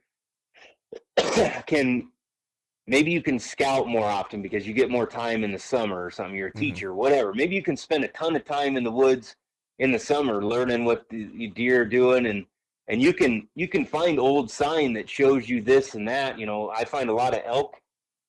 You can find rutting elk sign in whenever in the spring. You can find rubs and all the old scat and everything like that, and you can be like, wow, they were here rutting like crazy. Right. So I would just say if you can be in the woods, finding out, learning things, and then just hunt. I don't. Yeah. I just think that's Well, the that's best just advice. that's the thing. It's like, I've talked to buddies about that on the podcast and just even personally. It's like that's a lot of times folks look for like a magic elixir, like what's the magic bullet for this species, or what's the magic bullet for this species, or whatever the case is. And the reality is like the magic bullet is just spending time doing it. That's really what it comes down to. Because yeah, I agree with you. It's like you can pick up some like theoretical things when you watch videos or listen to podcasts and stuff like that, but at the end of the day, like, you really need to go out and try to apply things that you're picking up. And because the thing is what works for me or you may not work for someone who's listening. Like, you have to kind of figure out if those things work for you. Like, now, all the time whenever I'm talking to whitetail guys that are just killers, I pick up bits and pieces from them, but there's some things that they do to where either I'm just not patient enough to do that because of my personality. I'm like, I'll just never be able to do that. That's not going to work for me. But that thing that he does, man, I think I could use that, And so you have to kind of take bits and pieces of it and experience it. And then you kind of build your own approach that you become efficient with. And that's really what it kind of comes down to. For sure. And that's it. That's the whole point is just, and honestly, I definitely consume as much information as you can. Yeah. You won't understand it until you see it for yourself. Yeah. So the more you understand, the more you've seen, and then you listen to somebody talk about that same scenario, and you're like, and it just clicks. Mm-hmm. And then that tactic makes sense. Yeah. So yeah, definitely that's one of my biggest things is just go hunting. Yeah, exactly. There's no kind of replacement for it, because exactly what you just said is what happened to me in Kansas this year. So, I had Jared Scheffler on the podcast from Whitetail Adrenaline and Chansey, and I watched some of their stuff, and I had Eddie on, who hunts a lot of like open ground and stuff like that from the ground and shit. And so whenever I had that spot and stock opportunity, I was like, man, those guys just kind of go balls out. Like, that's their approach. Right. You know what I mean? But the reality is like, and I've heard him tell me before whenever I've talked to him, where he's like, yeah, sometimes it is, but sometimes I need to lay back for like a day or 2 days and like just watch and like figure it out. And then when I decide to go, then I'm aggressive. And I learned that lesson the hard way, because I just went, as opposed to going, you know what, let me lay back and just see what's going to happen here, so I know, and then I'll pick the spot, and that was just learning opportunity. You know what I mean? It's like, now I know I won't make that mistake again. For sure. No, that's great. Man, I'm curious, dude. I want to ask you about, well, I'll say this kind of for last. What's your favorite hunt that you've been on to this point? Because I mean, like I said, you've done everything, like all kinds of species, like you name it, you've probably killed it. And so I'm just curious, for someone who has hunted so many different species, so many different places, what has been your favorite hunt that you've been on? That is there.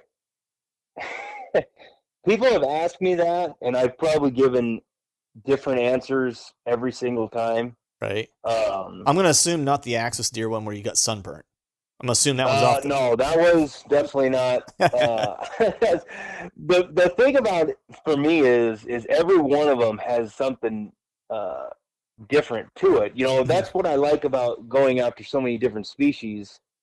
The challenge of one is different from the challenge of another one. Like, I've given the example of, I had some people, I had a lot of hate when I killed my brown bear from antis, and then even from hunters.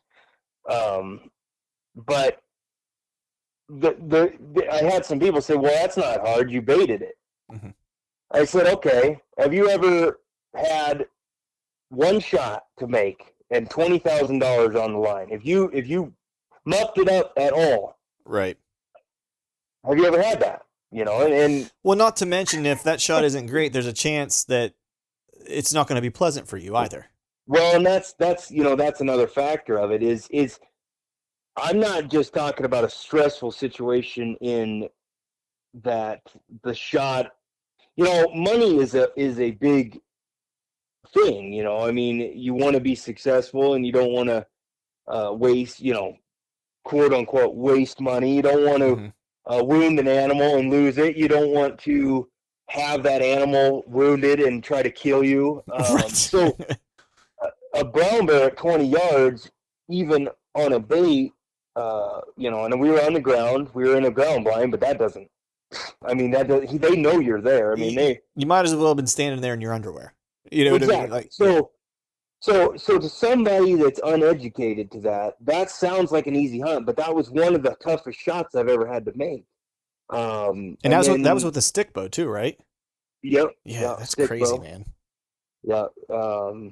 And so then you take that, and then you go to, we'll say, like the goat hunt, because you brought it up. Similar situation, but you're on the mountain, you're camp, you're backpacking, and you're in like extremely unforgiving terrain and that type of stuff. Steep, and luckily I'm not that fond of heights, to be honest. I don't. Okay. I'm not the guy that's gonna just risk his life to kill an animal. I mean, I got kids and a wife. We'll get the next one type of a thing. Right. Luckily, where I killed mine, that didn't have to happen. But that was a little. It wasn't. A goat hunt is a very fun hunt because goats aren't. I mean, at 20 yards, if they sense you, smell you, see you, they're going to take off. But and I'm not saying a goat hunt with a rifle wouldn't be difficult. There's right. That's the whole thing. Is I don't ever want to say one is harder than another. But the goat hunt had just amazing scenery, amazing people. It was fun. There was, I like a fairly target rich environment, and by that I mean I like to see animals. Right. I don't want to be looking for one animal and find it. Like my sheep hunt was kind of that way. We never saw a legal ram in 10 days, and the weather beat us down. And so every hunt has a different aspect to it. My ibex hunt in New Mexico was special to me because like I said, my best friend Levi Adamson was there with me. I drew the tag, which was hard to do on my first try, and then nice. The success rate was, I don't know, like 1 or 2 or 3%. It's pretty low, and right. And we were able to be successful. And so, I mean, every hunt, I don't have a favorite hunt, to be honest with you, but like the ones I just told you about, stick out in my mind as just each one was so unique and dynamic, and I shared it with good people. Right.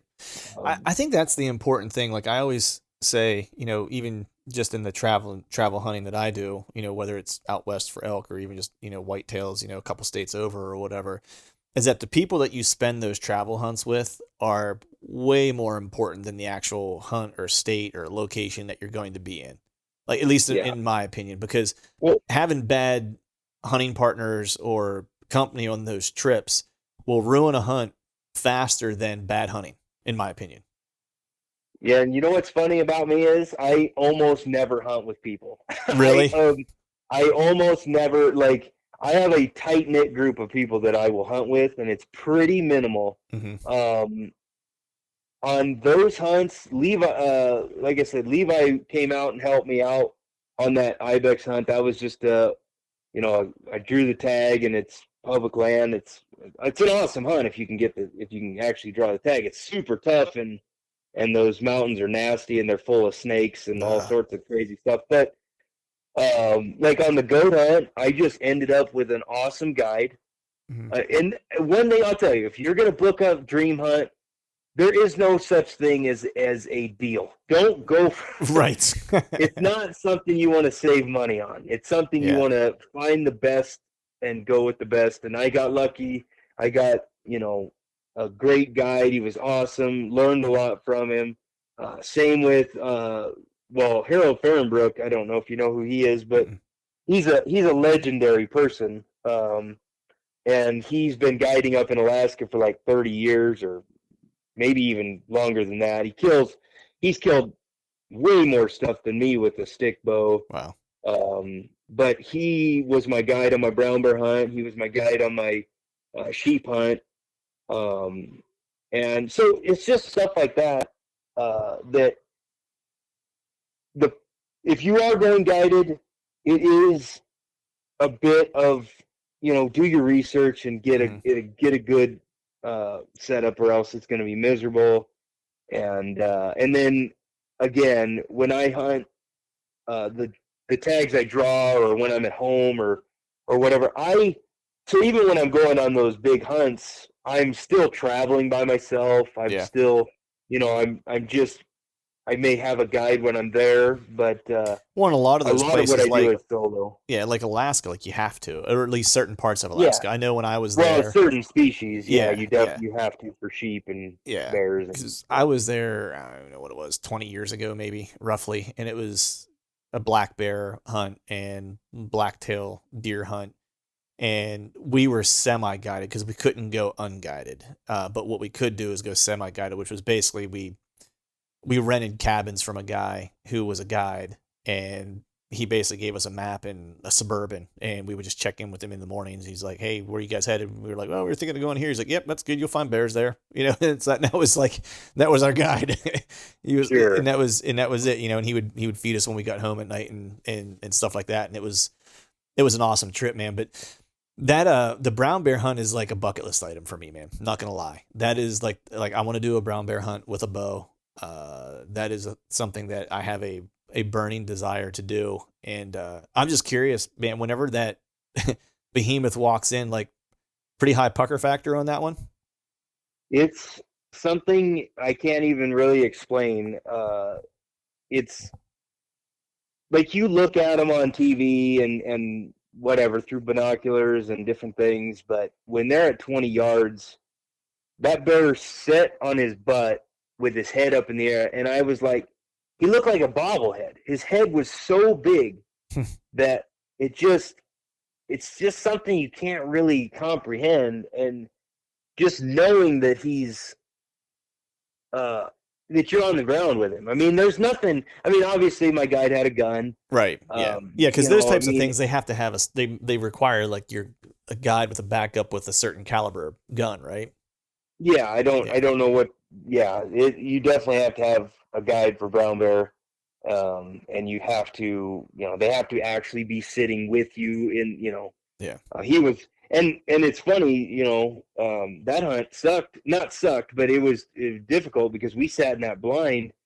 I think I ended up killing on like the third day, or so it wasn't bad, but we spent one whole day, one whole evening, and one whole night on the floor of that blind trying to like sleep. And there was like roots in there, and I mean, there's always going to be some uncomfortable portion of any hunt, no matter Yeah. what you're doing. I mean, whatever. But Yeah. no, dude, a brown bear hunt. And I've hunted grizzlies. I hunted grizzlies this year when I was hunting sheep. Oh, where? Oh, Um, okay, Alaska.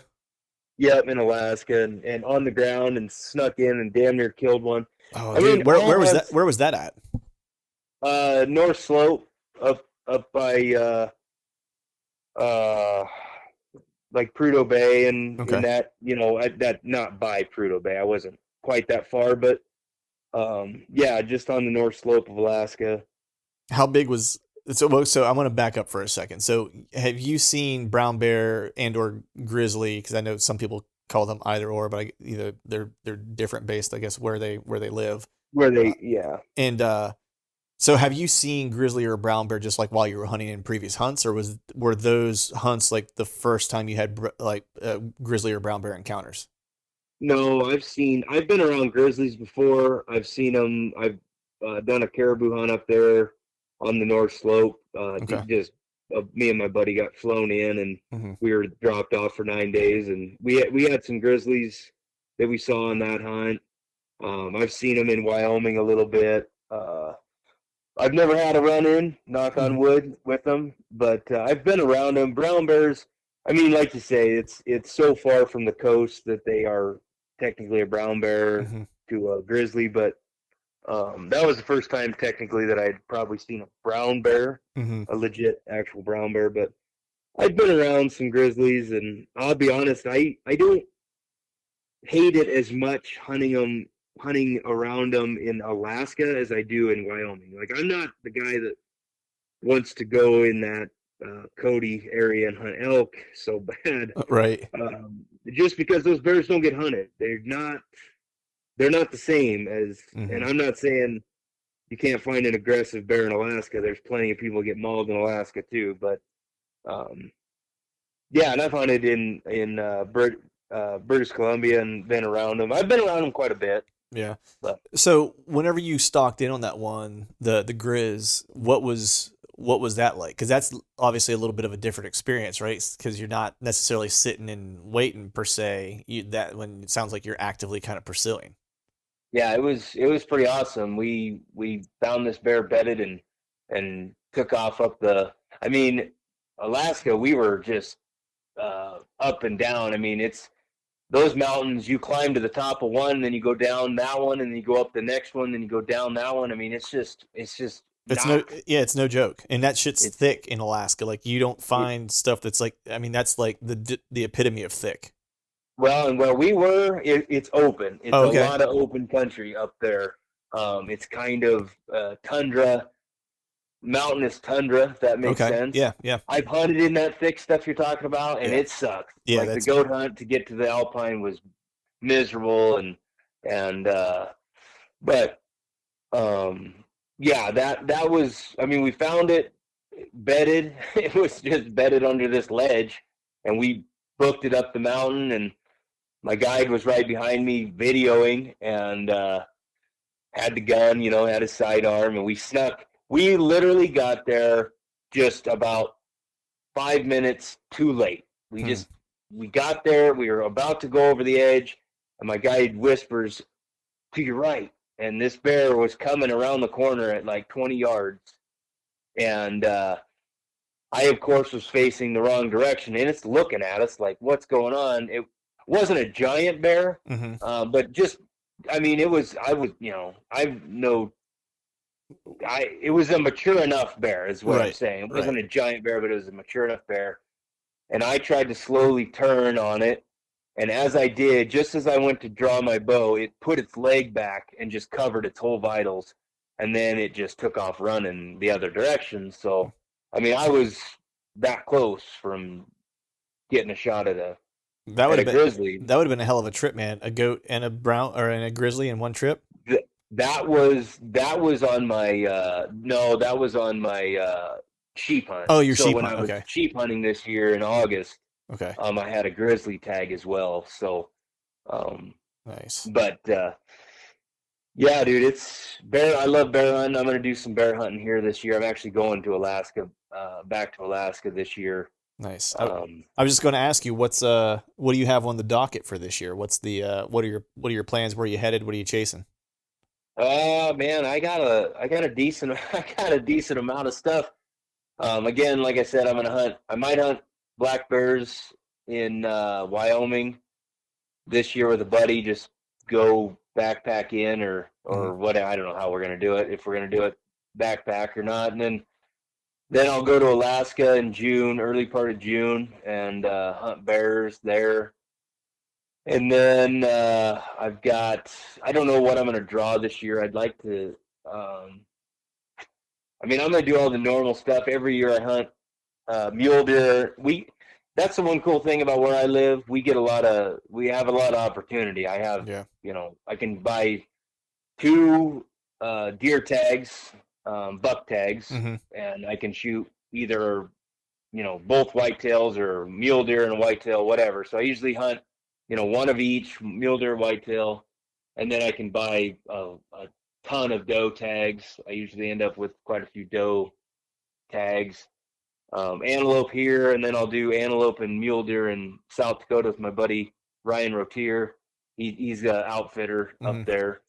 Actually, he lives in the town that my wife came from, the tiny little blip on the map. Okay. So that's Nice. how I know him. Nice. Um, so I'll do all that stuff, and then I've got my big hunt for the year. It's going to be I'm going to. I don't want to f this up because I've been made fun of for how I say Uh, Newfoundland. I don't know. I said it Newfoundland. Yeah. Yeah. Newfoundland. Yeah. Well, that's wrong apparently, Oh, because okay. a Newfoundlander got after me on my podcast. A Newfoundlander. He's a funny dude. He's a funny dude. But yeah, I mean, all those guys that listen to my podcast give me shit, and they're just like me. They're just giving me shit, not as Right. dicks. Yeah. But yeah, I'm gonna go to excuse me, Newfoundland and hunt caribou and possibly moose, which I nice. fucking So hate moose. you hate moose? I do hate moose. Oh man, see that's one of the things I really want to do. Like I started last year looking at hunts in Newfoundland. I'm going to say it wrong with you. Just moose is just something I would like to hunt. And it's a place that, you know, my dad and I went to Alaska together, whatever it was, 20 years ago. And we've literally only hunted one time together since then. We've lived in different states and stuff like that. And so Sure. we started looking at like, hey, let's, you know, he's getting older. And I was like, you know, we should probably do a hunt together here soon. And we thought about doing an elk hunt. And then I was like, I have buddies that I go out west and elk hunt because I have some friends that live in like Idaho and Montana and stuff like that. And I can just make a trip out and hunt with those guys. I was like, why don't we go to like Newfoundland and hunt moose or something like that we, you know, may only ever get to do once type of thing. So you have to let me know how it goes. Well, I will, yeah. And the outfitter I'm going with, they have a pretty good success rate. And they have a nice, you know, it's a good hunt. Mm-hmm. The reason I say I hate moose is because I've hunted them a few times, and moose, I like, again, I'll say it, I like a target-rich environment. Right. And I'm not saying there has to be a deer or an elk or whatever around every corner, but with moose, you know, when you're hunting deer or you're hunting elk, I mean, you might be hunting like a herd of elk or, you know, I mean, there's a batch here, there's a batch here. With moose, you're hunting one bull, and there's one or two cows in that area, and then maybe there's another, you know, I'm not a moose expert, but if you ever pay attention to moose videos, like if you, just go watch Remy Warren's moose hunt in, not Newfoundland, because he had pretty good, but he hunted in Alaska, and they went, it sounds like, I don't know, you know, he never told me the story or nothing, I don't know him, but it's just a lot of days without even seeing or hearing a moose. Right. So it's not a, you know, when you're hunting mule deer or whatever, you're probably at least seeing some does. Right. And I've killed one cow moose in Colorado with my stick bow, and I thought that tag was I was like, this is money. I'm going to the moose capital of the world. There's lots of moose there, I've been told. Like, this is going to be crazy. And I did see quite a few bull moose, but I couldn't hardly find a cow. It took me like 5 or 6 days just to find a cow to kill. So when I say I don't like moose hunting, and I just, this year got me soured and it had nothing to do with the place I went. There's tons of moose, but I hit that lull in the rut where they were just locked down basically, and I just didn't. We hunted 7 days, we never saw a legal moose, which would have been a bull. We saw, I think, a couple of cows, and that was it. So now it's just different. Now the caribou you're hunting here, those are forest caribou or whatever what do they call them? Like, is woodland. That right? Woodland caribou. Woodland. Yeah. Yep. Yeah. That's what, like, I've never done it, but I've heard that's a super cool hunt. I'm looking forward to it because I've only killed one caribou, and it was a cow caribou in Alaska, and just a different species and a different place. That's me. I like to go different places and see different things and different species and yeah. So yeah, it's definitely one of the things that I want to do. I think a trip there is going to be on the horizon for me at some point, man. But I've kept you here, you know, I don't know, we're getting on close to like an hour and a half here. I want to be sensitive to your time. I know you got some little ones at home you want to make sure you get home to spend some time with and stuff. So I have one last question for you, brother, before I let you get going. You game? Yeah. What's up? All right. So this is, I like to kind of close shows with this because I like to just get people's kind of perspective. So you're going out on a hunt. It could be a guided hunt. It could be a public land hunt. It could be your neighbor's farm, whatever the case is, right? And whatever species, doesn't matter, whatever species. And you have 3 guys that you could pick that all 3 had to fill tags and your life depended on it. Who are those 3 guys? They can be dead, they can be alive, they can be people you know, people you don't know, famous, not famous, doesn't matter. Who are those 3 people? All right, I'm gonna take one famous guy, Mm-hmm. and then I'm gonna take two buddies because Why just not? in case. Yeah. That's right. That's right. So the famous guy is Remy Warren all day. Mm-hmm. Like he's kind of like I'm a bit of a fan. I'm Right. not gonna lie. Okay. He's legit. So um and there's a lot of other people, famous guys and friends of mine that are killers, but the other two guys would probably be my buddy Levi Adamson Mm-hmm. and Ryan Rotier. That's probably they all have their special things, but they're all killers. And yeah, that's three guys. That's probably what I would do. Awesome. And I'm assuming you guys are all carrying crossbows. I'm just kidding. I'm not gonna. Well, I was gonna say, man, we didn't even get I into the know. controversy I stuff. know. I Well, I we could do that. If you, I just want to be sensitive to your time, we can jump nah, into dude, that. You got time? let's talk about it because Yeah. because I want to talk about it a little bit on someone else's podcast. Okay. So I mean, I'll tee it up go here. ahead. I'll tee it up. Tee So it up. I think I understand it a little bit, and you correct me if I'm wrong here, right? So there was a little kerfluffle over, crossbow hunting, and your thoughts about it. And if I'm not mistaken, it was kind of connected back to an event of some sort, right? And if I'm not mistaken, I think your daughter was in the presentation, right, with a kill. And if I'm not mistaken, I think it was crossbow. If I'm not mistaken, right? Keep me honest on these facts. And there were some things that were said, and she may have been removed from a presentation, and it was all kind of some BS, and it created some controversy. If we were to kind of, if that's correct. The quick version of it is, and I may not have. Here's how I handled it. I handled it as a parent of a little girl that is, that's wrapped around that little girl's finger. So Mm-hmm. I may not have handled it quite as tactfully as I should have, Mm-hmm. but the bullet points of it are: my daughter has been hunting with me since she was like 2. She's Yeah. watched.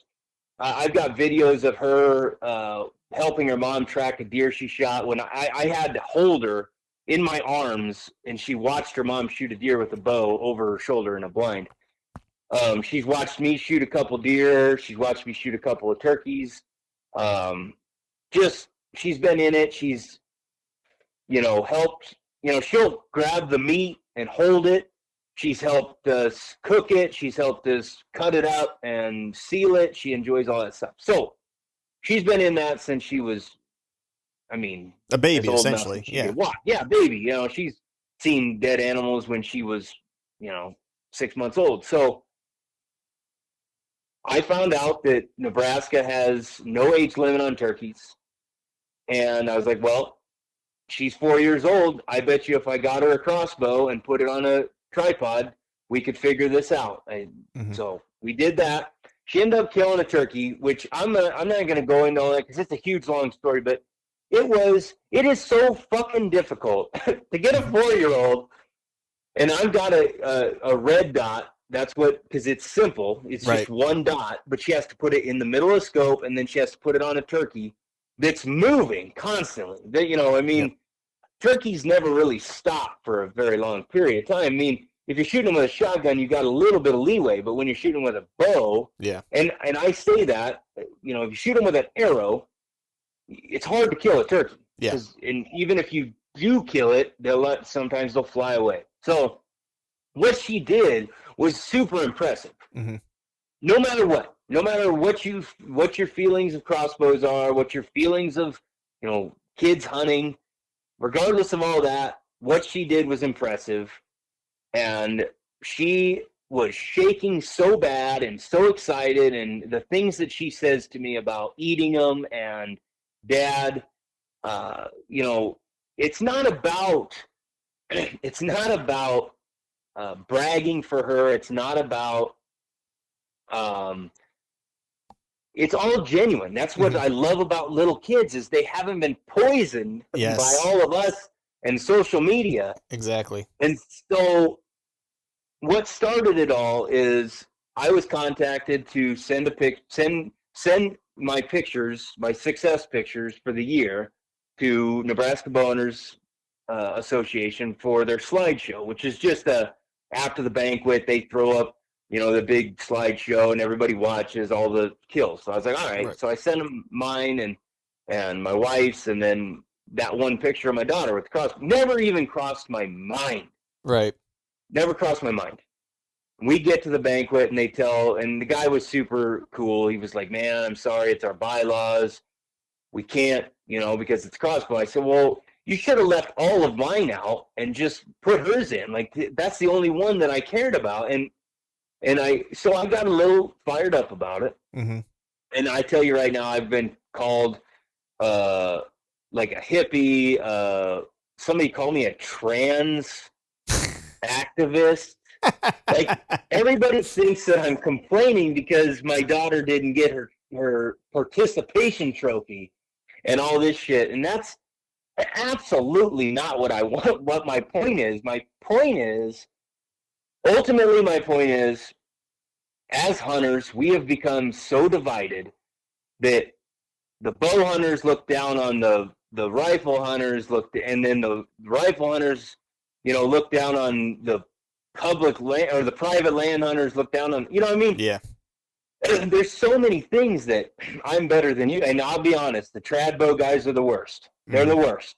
Not all of them. I got a lot of good dudes that are awesome and share but there's some guys that just think that they're God's gift to hunting and right. So anyway, but my ultimate goal, or my ultimate message, was we got to stop dividing hunting up so much. Yeah, yes, I said it's a bow hunting organization, but where's the discretion when it comes to a child?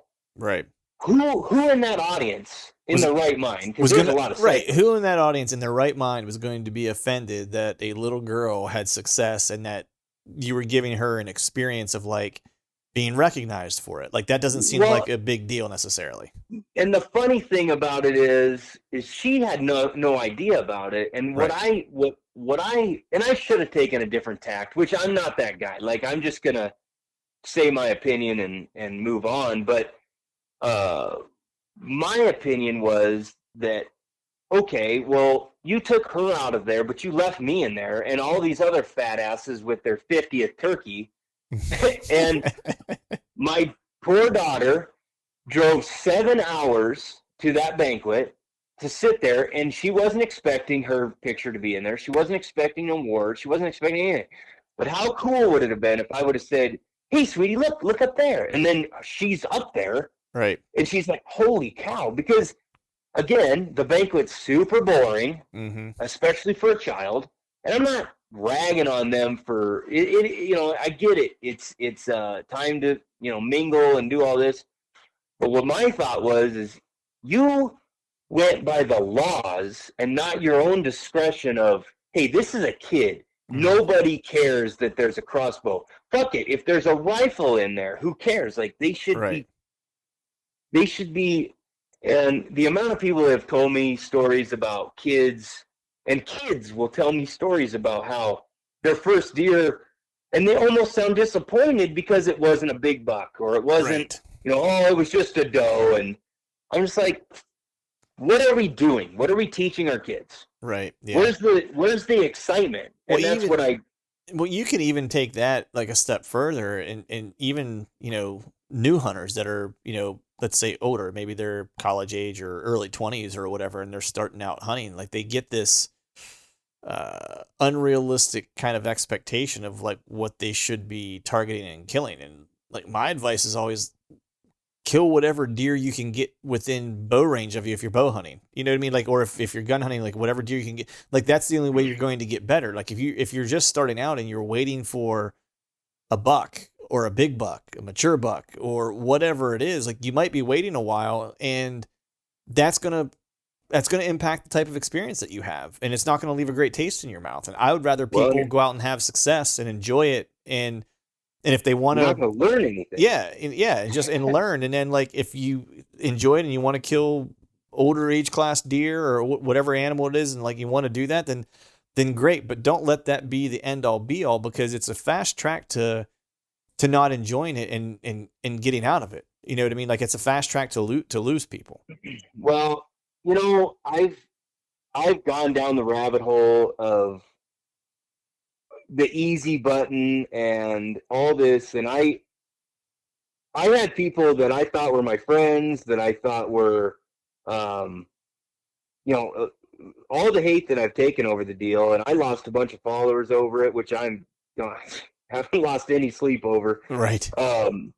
Don't care, but the amount of hunters that actually disagreed. I've had people tell me how I'm a terrible father. Jeez. How there's no way a 4-year-old can understand hunting. They can't understand killing. That kid should never, they shouldn't be able to hunt until they're older. Now, I'll tell you right now, that is not my theory. I know I have plenty of proof because I've been with my daughter. I know the things that she has more, honestly, she has more knowledge of why we hunt and a more pure feeling of hunting than even I do, because she's experiencing it without all the poison. Like I said, she's right. it's all of her reactions are very genuine. Right. And I'll never tell somebody else. That's the whole point. Well, that's the thing. I'm not it's like tell someone else how to parent. You have to kind of for some kids maybe not. You know what I mean? Like that's the thing. It's like that. Not all kids are the same. You know what I mean? It's like, and that's the thing that people don't realize. It's like, yes, sure, a kid that maybe isn't as engrossed in hunting or outdoor lifestyle, from an early age, and they saw something, hunting related at 4 or 5 years old, might be a different story. But like if you think about, like, so I partially grew up on a farm when I was a kid. I used to help my dad butcher turkeys whenever I was old enough to just hold a knife. I was watching animals get killed, butchered, broken down, eaten. I had a very good sense of where my food came from. You know what I mean? And that's the part that I think we forget about, is like, look, the cushy lives that we live now and the complete disassociation from how food is created, if you wanted to go down that path or even just like stick with hunting, like we're so removed from that on a day-to-day basis that I think sometimes people lose sight that it wasn't long ago that general kind of foundational understanding of how someone lives was pretty normal for kids, people of very young ages to be included in. Why? Because it was required. You know what I mean? It's like that. It wasn't, I just think that those types of responses that people were kind of saying to you was kind of a cop out, because one, not all kids are the same. It depends on their exposure level at a young age to things to be able to kind of handle certain things, right? Like, so a kid who's never seen it might react differently. And two, if they are exposed to it correctly, as you've done, then there is no issue, because they've kind of seen the progression, right? It's like, yeah, I don't know, man. That's the thing. My kids, if you ask my daughter where her meat comes from, she'll tell you a whole long story about how we go hunt it, we shoot it, we track it, we bring it home, we cut it up, we package it, then we cook it. Like, my kids' favorite game at dinner is to guess the meat that we're eating. And It's not, it's cow, it's pig, it's chicken. It's, is it mountain goat? Is it mountain lion? Is it, you know what I mean? Like, yeah. My kids and some of the people, the thing that pisses me off the most, and some of the people that were saying some of these things were people that know me, mm-hmm. People that know that I'm not lazy, right. that I'm not an easy button guy, right? Or talking about the easy button and the crossbow. And here's my stance on crossbows. We have them in Nebraska. I don't think they've done anything as far as, I honestly, all technology has made the harvest rates go up. It hasn't affected seasons. I'm all for biology, and I think in states where the harvest rate's getting to a point where you need to start making some changes, if then you take a survey, and if Right. 90 or 80% of people are using a crossbow, which I would be hard pressed to say that would ever happen. Right. I think it's mostly compounds, to be honest with you. Mm-hmm. But if that is the case, then you limit that, or you limit whatever it is. But so that's just my spiel on the crossbow thing. It's not, and I am not for somebody that's able-bodied that is just being lazy. Right. But I am for the guy that is able-bodied and just loves it. Maybe he loves shooting a crossbow and he enjoys it, and he goes out and shoots a deer, and he's happy for the next guy with the bow, and he's not saying, "Oh, my deer's bigger than yours," and I, this and that, and "Oh, but I shot it with a real bow." Not having that conversation. If that guy's just out there enjoying the outdoors, no problems. Right. Yeah. Obviously, there's going to be people that take advantage of the situation. Right. Yeah. I mean, but that's the end all. Yeah. That's the end all of the easy button for adults. Right. But go ahead. I was just gonna say, I think for me, it's like I'm probably pretty similar to you and your feelings about it. Like, so the way I kind of look at things is this: I try to take an approach as to where I remove myself and my personal feelings from it and try to think of it objectively, right? And similar to how you did, like where it's like, hey, look, let's follow the biology and see, if it's impacting, harvest rates or impacting, numbers and recruitment and all that stuff from a species standpoint. And then I go to the point of, what am I doing? Like everybody is hunting. And why should I spend any time worrying about what they're hunting with? Exactly. And my personal feelings about it? I can have personal feelings about it, but at the end of the day, like, why does it matter? Like, I'm not trying to, I don't want to segment people into like, you did it this way and you did it this way and you did it this way. Like, we're all enjoying the same thing. We all need each other's support. We all need to continue to support like the efforts of like the different bodies and that provide funding and resources to manage these things. And the only way they do it is through, by and large, through license sales. And so, to be truthful, it's like whatever my personal feeling on it is, doesn't really matter. You know what I mean? Like, as far in the grand scheme of things, and why should I think any differently of someone based on their method of take? Because I don't know what their situation is. Like, why should I be passing judgment on someone when I don't know? Exactly. Like, what, and if it doesn't directly affect you, yeah, then why do we care? Because 90% of the time, what we get so worked up over doesn't actually affect us. Like, people are like, well, what if it takes our seasons away? Well, then it affects you. And then at that point, you go to these meetings and you talk about it. Mm-hmm. But you have to also just look at it, and you have to look at, you can't just demonize one thing. You got to look at all the factors. I will be honest, I have not ever, in all the time I've run around on public ground here and all over the place, anywhere that there's crossbows allowed, I've never ran into a guy carrying a crossbow.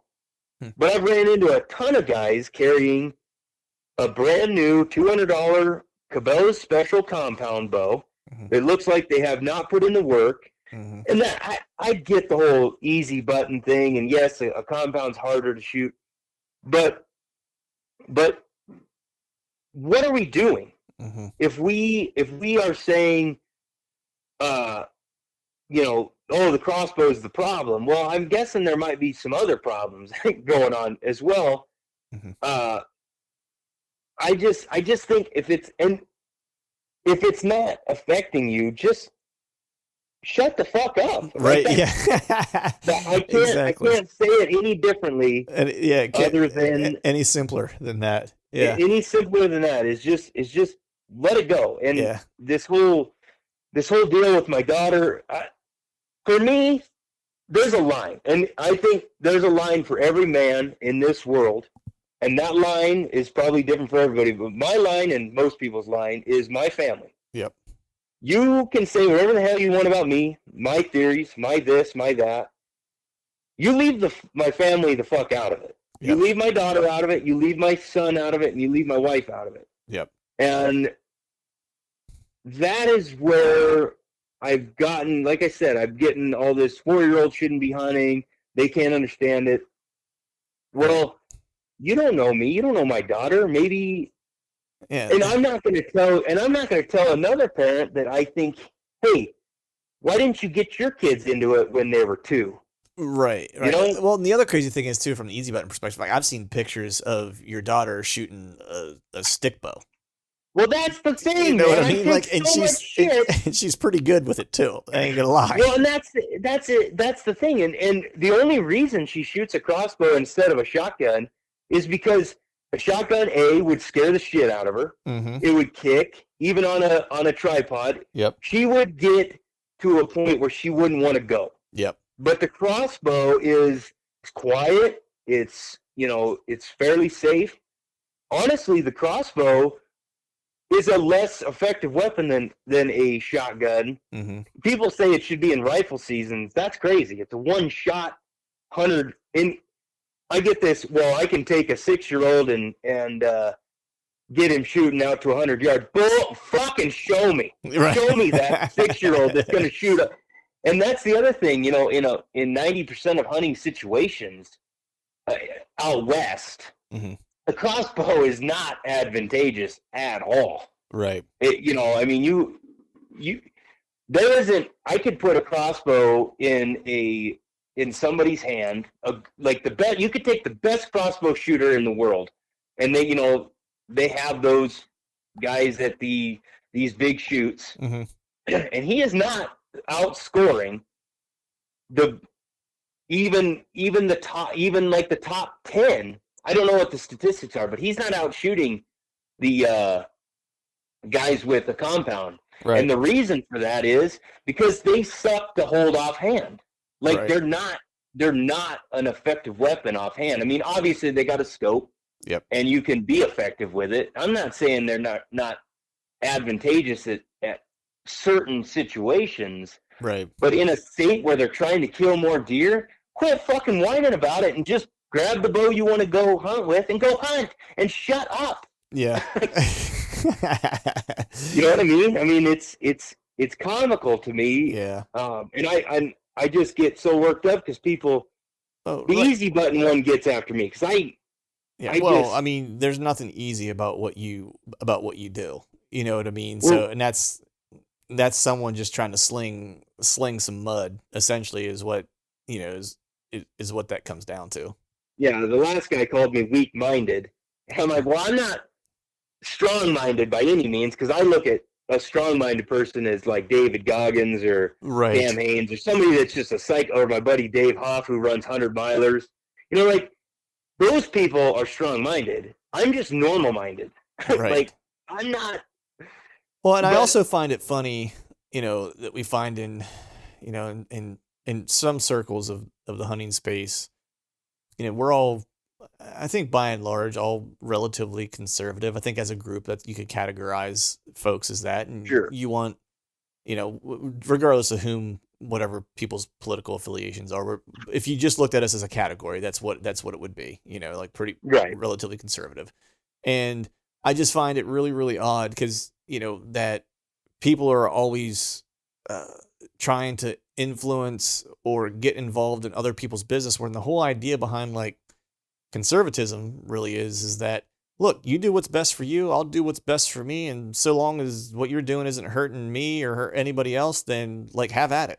And that's really like if you had to break it down in its like simplest terms, that's really what it is, right? Like you want the least amount of intrusion from outside influence and want to be left to be able to govern yourself. That's really what it comes down to.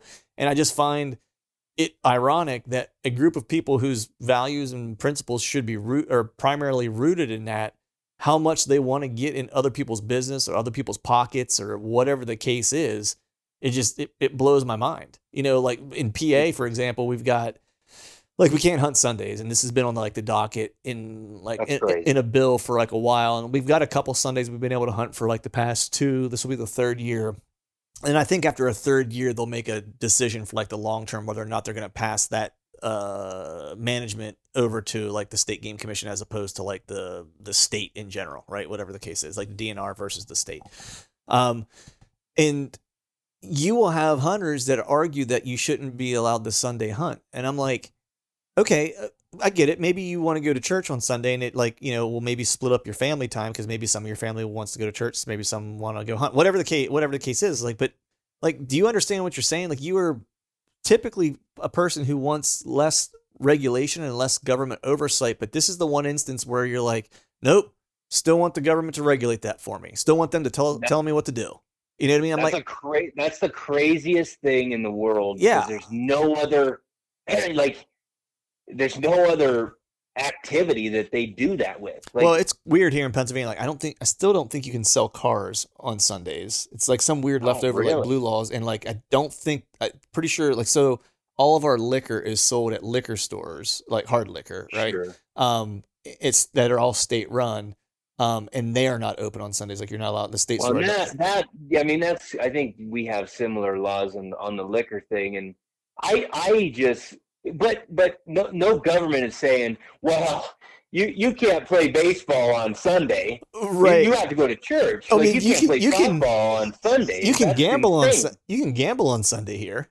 You know what I mean? Like, it's so backwards. Hunting is a activity. It's a pastime. And again, what you're saying is exactly right.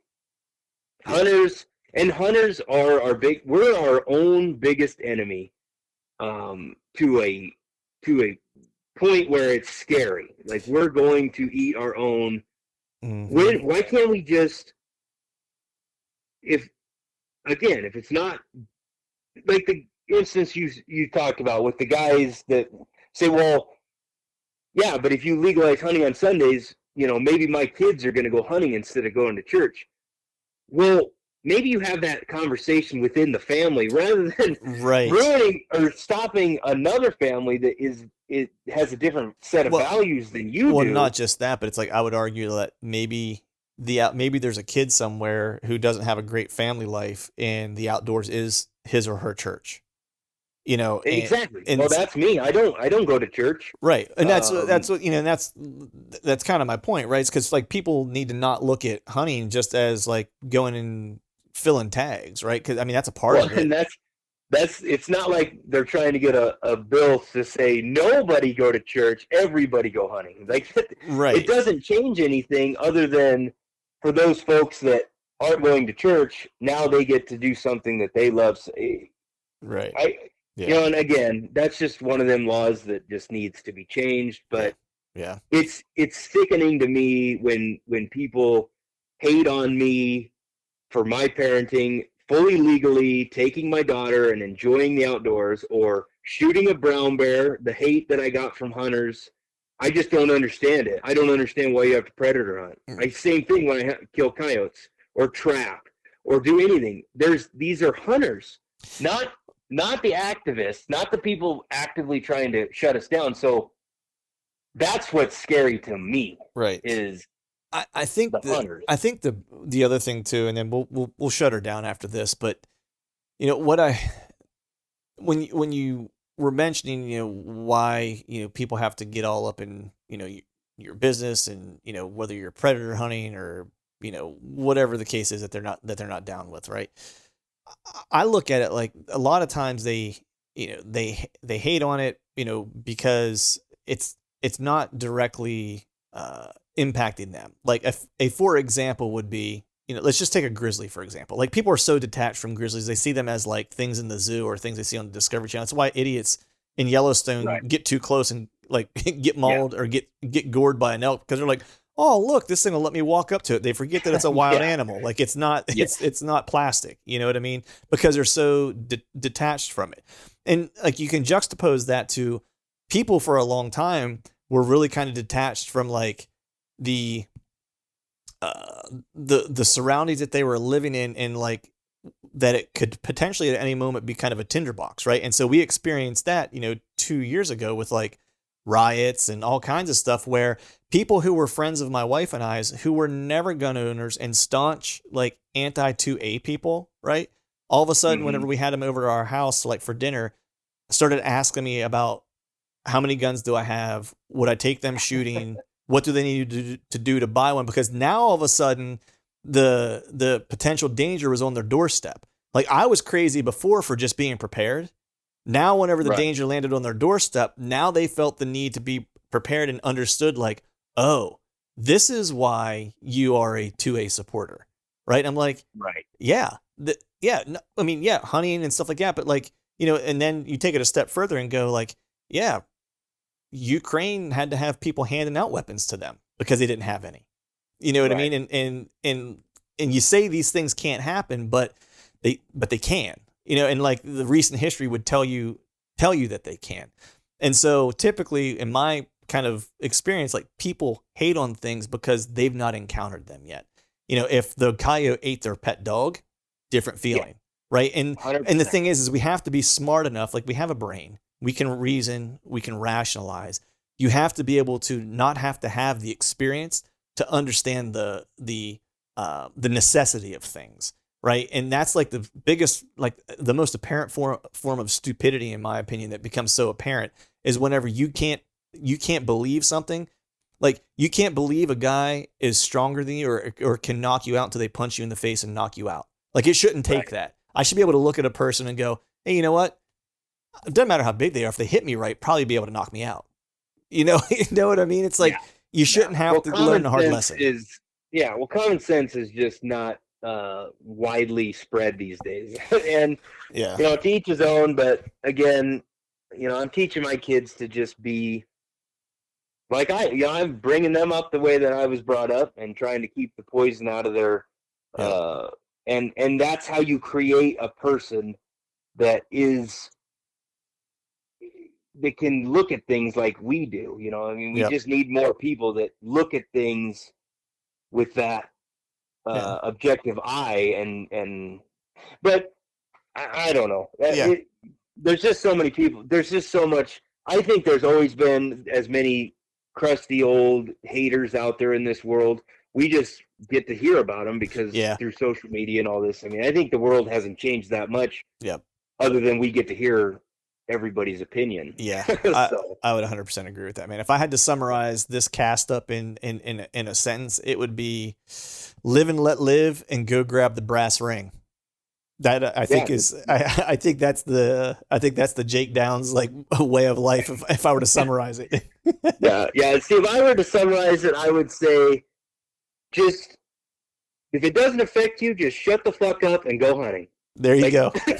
That's how I summarized, or that's how I just do you, and I basically said what you did. I just use profanity to do it. Well, yours makes a way better T-shirt. So how about that? You put that.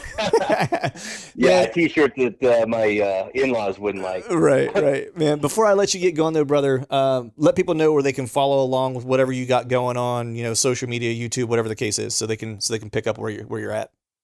Yeah, man. On Instagram, I do most of my stuff on Instagram. Jake_D_Downs. It's kind of long. But apparently there's a million Jake Downses out there. They took all the good names. And then my podcast is Earn Your Hunt. You can find it I'm not on all the platforms. I'm on like Spotify and Apple Podcasts and most of them, but those are the two best platforms that I'm on. And then I just started a YouTube page, which is Earn Your Hunt. And I've actually got a giveaway going on right now. I guess I kind of forgot about it. Here, I'm going to pimp my own giveaway. Pimp it, dude. I've got a bunch of scree gear, like $2,000 worth of scree gear. I'm going to give away, and then a bone collector, Thompson Center muzzleloader that I just don't use anymore. So I figured, what the hell, I'll just give it away. But all you got to do is go to my Instagram, look for that giveaway. Tag a couple buddies, and then it says what you need to do, and then you just go on my YouTube page, Earn Your Hunt, watch a video, comment on it. Like I said, you can tell me to fuck off if you want. I don't care. Just comment on it so that I know you subscribed. Obviously subscribe. But the YouTube page is fairly new, and it's going to be the same stuff that I am talking about. It's going to be videos of, that incorporate the whole earn your hunt thing, which is the basic thing is just family first. You take care of your family, and then you work hard and, earn the money to go hunting, and you earn your hunt. People think is all about working out and doing the whole, that's a part of it. And probably the smallest part of it is working out. The rest of it is earning that right to be out there hunting. Right. Just earning that, the feeling that you deserve to be there, and knowing that your family's taken care of and money's good and work is good. And if you work hard at all those things, you've earned your hunt, and that's the whole point of it. So nice. Awesome, brother. Well, I appreciate you coming on, man, and good luck this upcoming season. And we'll definitely stay in touch, man, because I enjoyed this chat, and I need to probably pick your brain on how to get out and do a brown bear hunt at some point. Yeah, anytime, man. All right, brother. Thanks. All right, folks, that is a wrap for today's show. I'd like to thank all of you for listening. If you haven't yet, please head over to iTunes and leave us a 5-star rating, and be sure to subscribe to the podcast. And while you're at it, head over to YouTube and give us a sub there as well. I'd be super appreciative if you do those couple things for me. And before I shut this thing down, I need to give a big shout out to our partners who continue to help us make this podcast possible. Tethered, Spartan Forge, Exodus, and Skull Brew Coffee Company. And until next time, we'll see y'all.